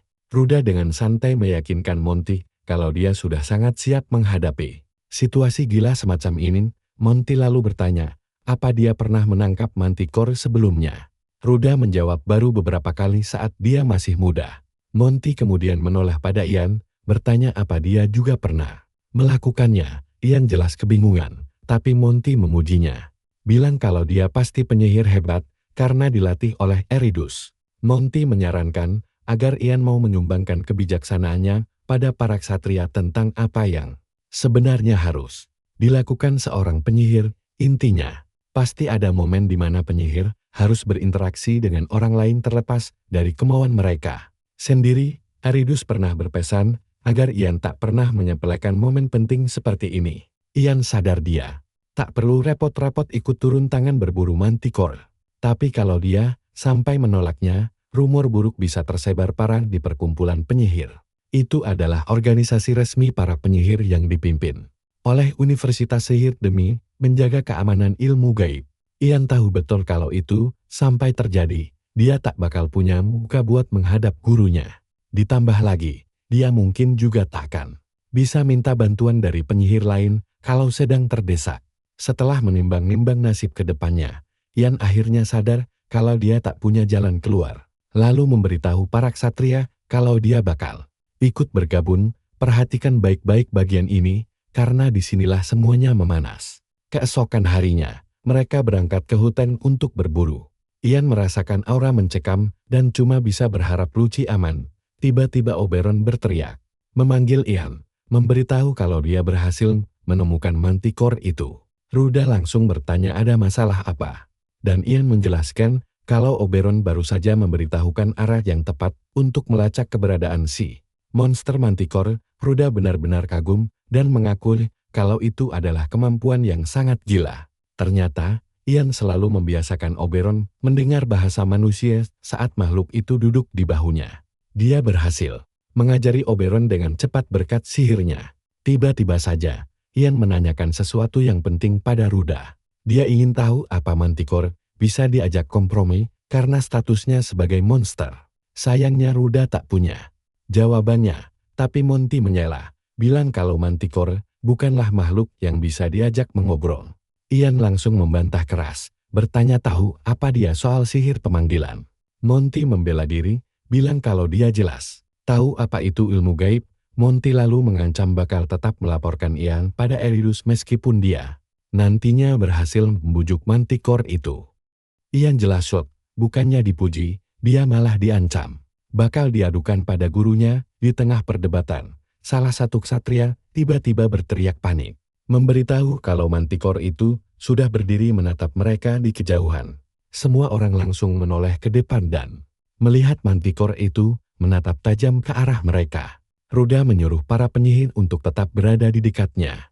Dia lalu menjelaskan kalau semua senjata mereka sudah dilapisi racun khusus buatan Monty. Ruda langsung memerintahkan pasukannya untuk melepaskan tembakan ke arah sang Manticore, dan panah pun berterbangan.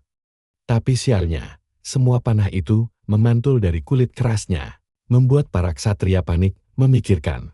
Langkah selanjutnya Ruda kembali menyuruh pasukannya menyerang. Tapi si Manticore malah tertawa ngeri lalu melangkah keluar dari kegelapan.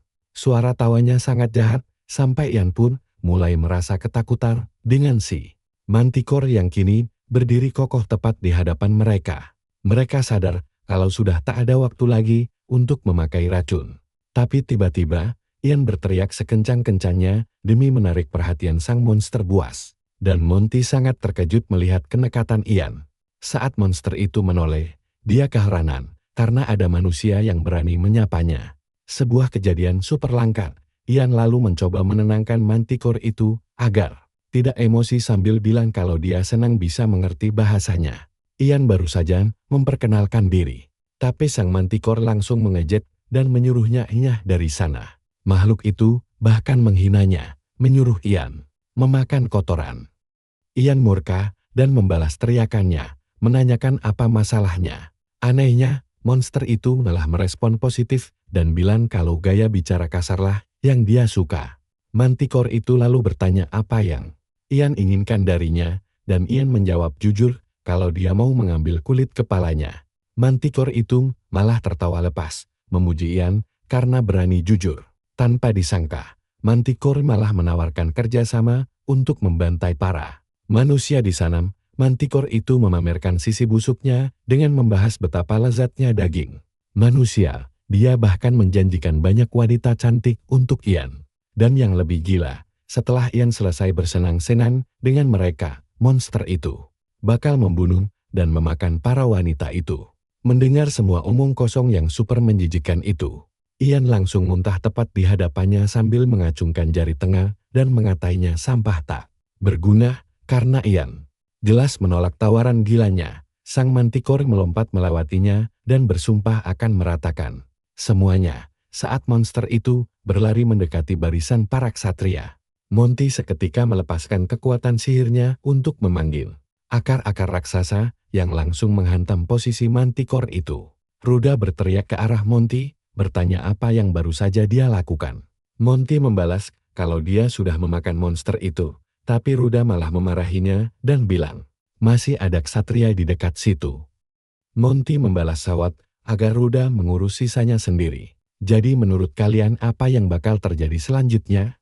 Ian dan Ruda bergegas berlari ke arah para ksatria yang terluka. Ternyata sang sini kumpul. Kita mulai dari momen yang paling kacau. Ian panik luar biasa melihat Dietrich sekarat terkapar. Dietrich malah minta maaf ke Ruda karena membiarkan Manticore kabur. Tapi Ruda mencoba menenangkannya. Ruda bilang ini bukan salahnya, Ian cuma bisa mematung, merinding. Baru kali ini dia sadar kematian itu nyata di dunia ini. Tapi jujur saja, dia sama sekali tidak pernah menyangka harus menangisi kepergian Dietrich. Tiba-tiba dia sadar semua yang dibacanya di dongeng sekarang jadi kenyataan. Pahit, Ian langsung lari dan menggenggam tangan Dietrich, mengingatkan temannya itu soal kata-katanya dulu, bahwa sebuah doa dan keyakinan bisa membuka pintu surga. Dengan air mata di ujung mata, Dietrich mengiyakan. Ian pun mengajak dia berdoa bersama. Ian mulai berdoa dan langsung melapor kepada penguasa surga kalau Dietrich itu penggemar berat mereka. Ian protes, masa dewa diam saja melihat penggemar nomor satu yang mau mati. Dan tiba-tiba, Ian mendengar suara dari langit yang bilang kalau memang itu yang dia mau, mereka bisa coba mengabulkannya. Para ksatria melongo saat tangan Ian tiba-tiba bercahaya terang, tanda kekuatan suci tingkat dewa. Tiba-tiba saja, Dietrich sudah berada di surga bersama sang dewi. Tepat di depannya, Dietrich kaget setengah mati, tapi sang dewi menyambutnya dengan ramah. Bilang dia senang bisa bertemu dengannya. Dietrich gemetar hebat dan langsung menundukkan kepala saat menyadari dia sungguhan ada di surga. Sang dewi lalu bilang ada tugas khusus buatnya. Dietrich bertanya apa itu, dan Dewi menyuruhnya menyebarkan ajarannya lebih luas lagi sambil terus membantu orang lemah dan membawa kebahagiaan. Terakhir, sang Dewi berpesan agar Dietrich membantu rasul utusannya, yaitu Ian. Setelah menyampaikan titahnya, Dewi memulangkannya. Ian perlahan membuka matanya dan melihat Ruda dan yang lain masih syok berat. Gimana tidak? Dietrich hidup lagi. Ian berdiri dengan bangga, bertanya gimana rasanya bangkit dari kematian. Tanpa diduga, Dietrich langsung meraih tubuh Ian. Layaknya sesembahan, dan memujinya, karena sudah jadi perantara dengan sang Dewi untuk menyelamatkannya. Ian tidak bisa mengelak, tapi dia tahu dia bisa pakai sihir suci, karena Dewi dari gereja dewa. Langit meminjamkan kekuatan sucinya. Ian bingung, dari mana Dietrich tahu soal itu. Soalnya Dewi bilang Ian harus menyelamatkannya, karena tugas Dietrich masih banyak. Dietrich kaget luar biasa karena kalimat itu. Persis seperti yang dibilang Dewi kepadanya tadi. Dietrich langsung sujud ke arah Ian, memanggilnya rasul utusan Dewi. Kesatria lain melongo parah, mengira kalau akal sehat Dietrich sudah hilang, karena mana mungkin Ian itu seorang rasul. Tidak lama kemudian, Monty keheranan melihat mereka semua hampir mati tadi. Tapi sekarang malah terlihat sangat bertenaga. Ruda mengusulkan untuk lanjut memburu Manticore. Dan semua orang langsung setuju 100%. Ian bilang ke Ruda kalau dia bakal menyuruh Oberon maju duluan buat memantau keadaan. Ian benar-benar bertekad buat menangkap dan menghajar Manticore itu karena kelakuannya. Sementara itu, Manticore sudah masuk ke kota dan bikin kekacauan parah. Seorang kakek dan anaknya terlihat berusaha keras buat perhatikan baik-baik, adegan ini bakal bikin kalian menahan napas. Si kakek terlepas dari pegangan anaknya, lalu jatuh. Sebelum anaknya sempat menolong, Manticore itu sudah berdiri tepat di depan mereka. Bukannya lari ketakutan, anak itu malah mengambil garpu dan mengarahkannya ke si Manticore. Menyuruhnya pergi menjauh dari ayahnya. Tiba-tiba, monster itu bikin shock dengan berbicara pakai bahasa manusia. Manticore itu lalu memberikan tawaran gila, bunuh ayahnya sendiri. Dan nyawanya serta seluruh penduduk kota bakal dibiarkan selamat. Tapi anak itu langsung teriak marah, bilang tidak sudi menuruti permintaan. Gila seperti itu, karena tawarannya ditolak. Manticore bilang, dia bakal membantai anak itu dan semua orang di sana. Ayah dan anak ini berpelukan, pasrah menunggu. Kematian menjemput, tapi tiba-tiba, sebuah panah melesat dari kejauhan, menusuk telak mata si Manticore.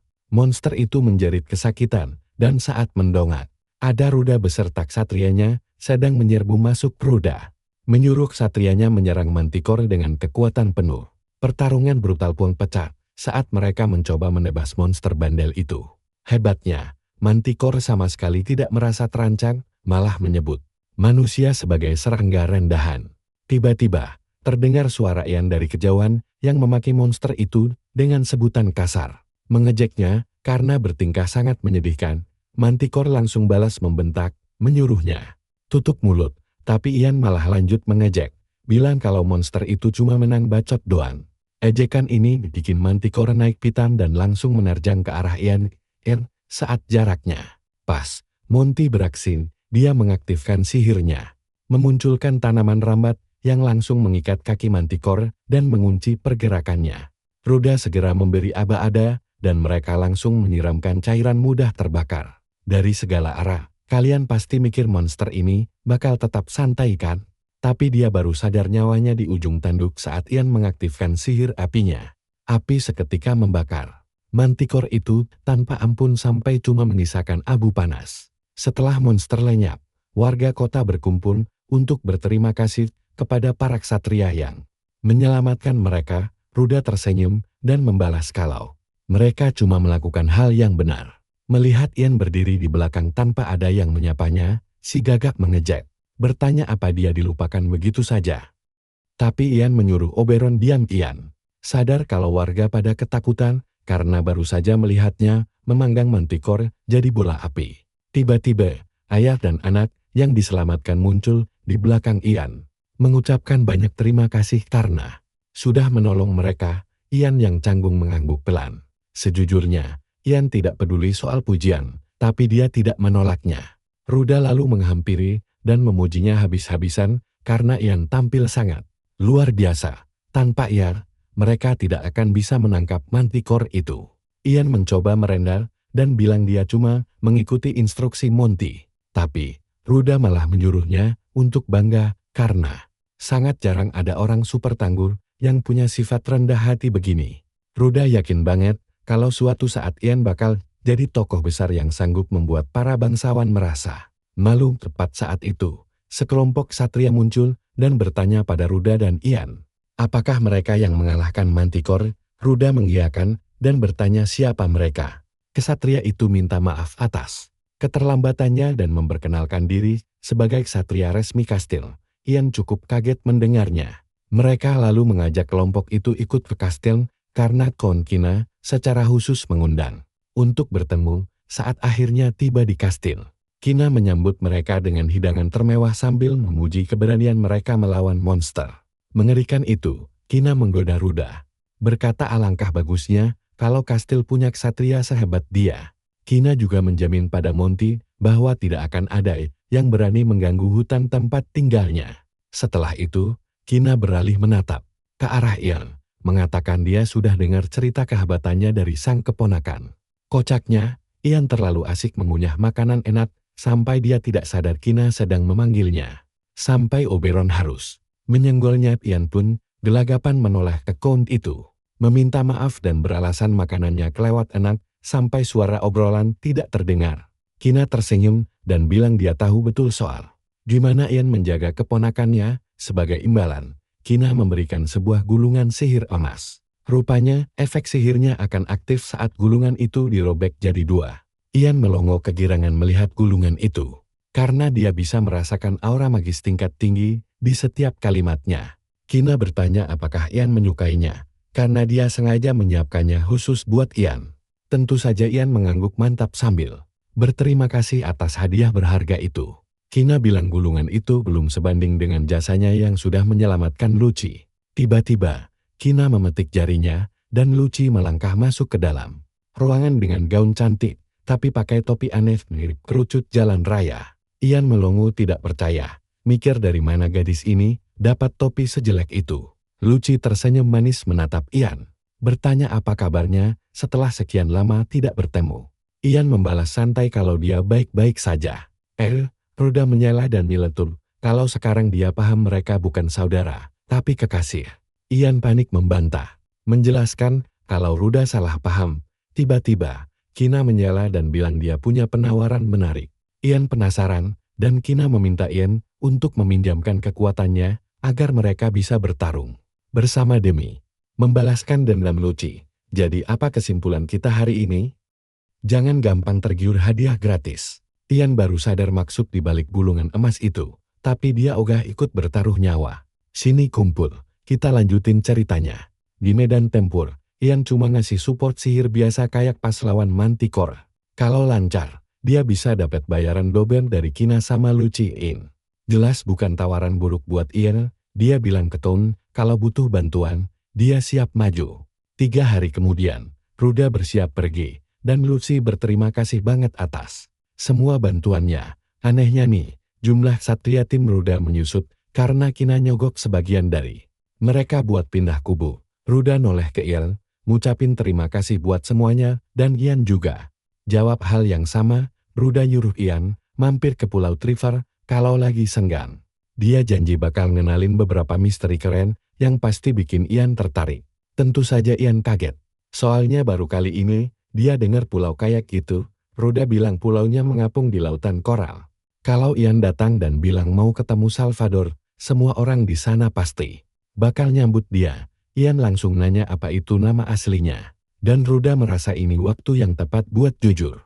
Ruda ngaku kalau nama aslinya itu Salvador dari keluarga Otus. Lucy yang denger ini langsung shock berat, karena dia tahu rahasia besar yang Ian gak paham. Dia nanya apa Salvador ini dari keluarga White Wolves, dan Salvador malah muji Lucy karena masih ingat nama lamanya. Ian nanya ke Lucy apa maksudnya White Wolves, dan Lucy kaget abis. Ian bisa nggak tahu.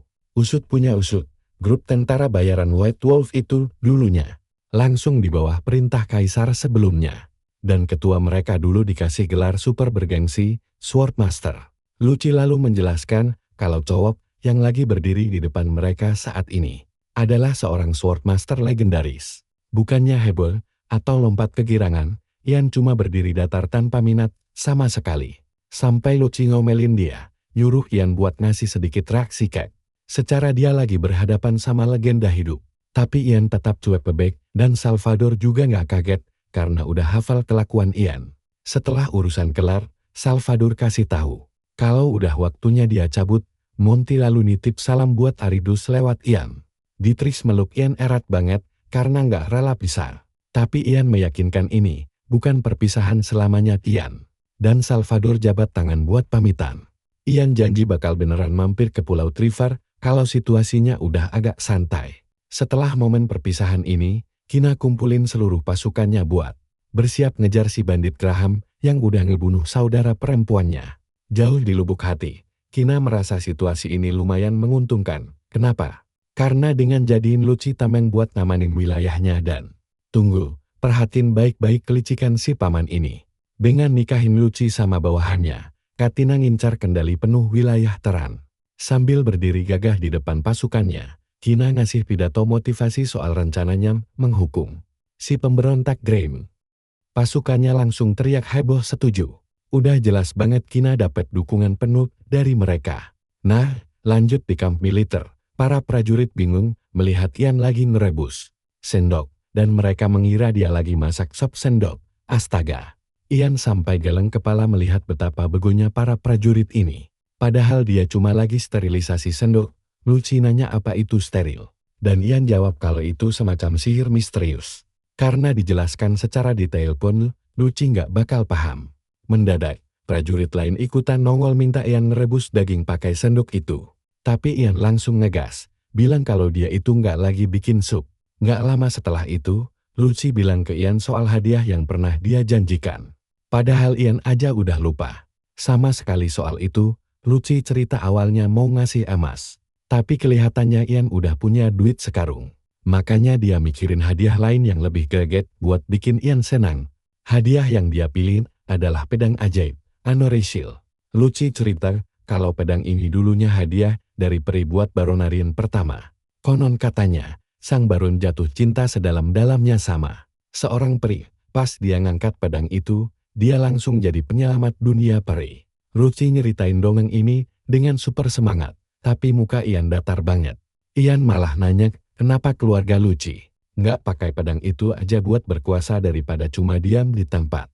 Lucci lalu ngaku kalau kejadiannya udah 400 tahun lalu. Dan pedang Anoril ternyata dikubur bareng-bareng pertama Ian. Langsung sok berat dengarnya. Lucci dengan santai bilang mereka harus gali makam si Baron buat ngambil pedangnya. Ian sampai mikir keras. Kok bisa Lucci kepikiran bongkar makam leluhurnya sendiri cuma buat ngasih hadiah ke orang lain? Ian geleng kepala melihat betapa minusnya akhlak Lucci ini. Pas akhirnya buka suara, Ian menyarankan, karena pedang itu kelihatannya super berharga. Mending Lucci simpan aja buat keluarganya sendiri, malah bakal lebih bagus kalau mereka pamerin pedang itu sampai kiamat. Lucci langsung nyela, bilang kalau dia emang belum dapat apa-apa, tapi setidaknya dia udah dapat hak buat bertarung, dan dia bersyukur banget. Makanya dia rela ngasih pedang berharga itu ke Ian sebagai tanda terima kasih. Lucci seketika berdiri sambil emosi, ngatain Ian cowok bego, karena kalian ngerasa canggung juga kan lihatnya. Ian benar-benar payah soal peka. Lucci langsung kabur. Ian jadi mikir apa dia keterlaluan, dan mendadak Kina muncul minta tolong sesuatu. Gak lama ada beberapa tentara bayaran ketahuan lagi meras warga desa. Seketika mereka melihat si gagak Oberon nangkring di dahan pohon. Otomatis mereka sadar Ian ada di sekitar situ, dan tanpa basa-basi, Oberon langsung mengumumkan kedatangan Ian. Mereka masih histeris melihat gagak bisa ngomong, pas Ian muncul dengan muka super jijik.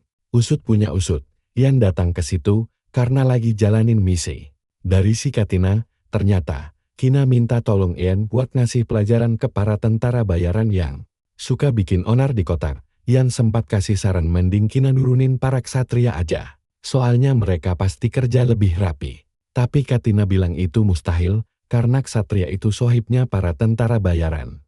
Mereka sangat sering menutupi kejahatan temannya dan berlagak buta. Semua ini demi menjaga mental pasukannya. Kina bilang, ya bisa aja biarin mereka merampok. Tapi masalahnya sekarang mereka lagi di wilayah keponakannya sendiri. Kina lalu minta tolong ke Ian. Kalau Ian ngasih peringatan horor, tentara bayaran itu pasti bakal jaga kelakuan. Makanya sekarang Ian melacak komplotan berandal itu buat nilabrak mereka. Baru melihat mukanya Ian aja, para tentara bayaran itu udah gemetaran parah. Ian mengancam bakal menghabisi mereka sebagai hukuman. Langsung deh mereka sujud minta ampun, janji nggak bakal mengulangi lagi. Sejak hari itu, para tentara bayaran mendadak tobat. Mereka bahkan takut keluar rumah, karena yakin bakal dipenggal Ian kalau ketahuan. Kina dan Lucy jelas senang banget dengar berita ini, tapi sayangnya, masalah baru muncul. Cina dapat laporan dari ksatrianya, kalau pasukan mereka udah nggak dianggap ancaman lagi sama kubu pemberontak. Ian sampai kaget dengarnya. Secara jumlah pasukan mereka jauh lebih raksasa dan ksatrianya menjelaskan kalau ini karena pasukan mereka terlalu kaleng. Dia bilang, coba aja kalau mereka merampok. Warga pasti udah demo skala besar menuntut Graham buat segera menghentikan invasi ini. Tapi karena konvoi damai mereka, Graham malah dapat banyak waktu buat ngumpulin pasukan tandingan. Parahnya lagi, karena pasukan Kina nggak bisa gerak bebas, mental mereka jadi drop drastis. Ian sadar kalau situasinya sungguh menjadi benang kusut. Ksatrianya nanya ke Kina apa sekarang dia mengizinkan pasukannya merampok. Katina menoleh ke Ian, nanya apa nggak ada jalan keluar buat urusan ini, dan Ian jawab santai kalau mungkin masih ada ide gila. Katina dan Lucy langsung memohon minta Ian kasih tahu solusinya. Nggak lama, Ian udah nongkrong di depan rumah seorang petani setelah terganggu sama suara berisik si Gagar. Si petani keluar. Ian nanya apa dia yang punya ladang gandum di situ. Petani itu dengan songong nanya siapa Ian. Dan tentara bayaran di belakang Ian langsung mengenalkan cowok itu ke si petani. Pria itu langsung sujud minta ampun ke Ian karena nggak tahu sedang berhadapan sama orang super terkenal. Ian dengan gaya sok misterius mulai ngasih tahu si petani kalau gandum di ladangnya udah busuk. Petani itu jelas panik dong, nanya apa maksudnya. Ian langsung akting level Oscar, bilang kalau kejahatan udah merasuk ke dalam tanah itu. Dia nambahin kalau arwah dari baron pertama lagi ngamuk karena tanahnya direbut paksa. Bakal sejauh apa akting Ian ini? Petani itu gemetaran ketakutan, nanya ke Ian apa yang harus dia lakuin. Ian lanjutin akting liciknya, dan sini ngumpul, kita lihat aksi licik MC kita. Ian bilang ke petani, kalau Lucy harus naik tahta leluhurnya, biar para dewa berhenti ngamuk. Setelah nyebarin kebohongan epik yang super meyakinkan ini, Ian kabur ke peternakan lain buat ngelakuin hal yang sama. Hasilnya, semua orang mulai percaya kalau wilayah itu bakal hancur gara-gara Graham. Tanpa disadari Ian, gosip ini langsung viral di mana-mana, dan warga mulai terang-terangan gak percaya lagi sama Graham.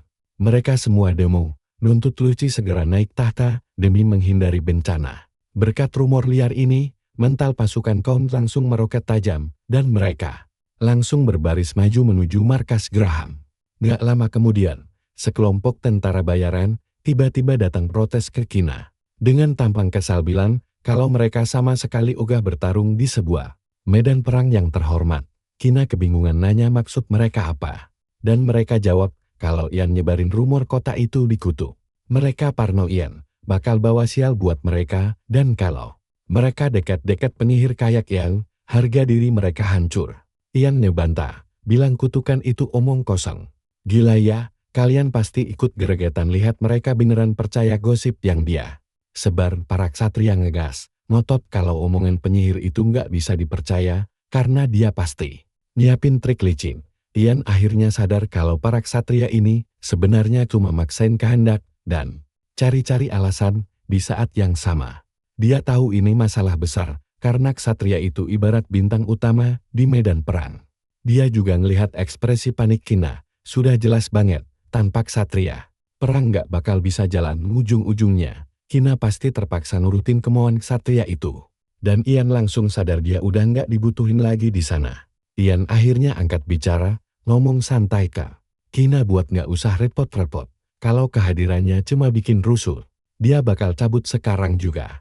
Saat melangkah santai keluar tenda, dia ninggalin satu peringatan keras buat Sang Kon, supaya jangan pernah kepikiran minta bantuannya lagi di masa depan, apapun yang terjadi. Nah, tebak bareng aku yuk, Bakal senyesal apa mereka nanti.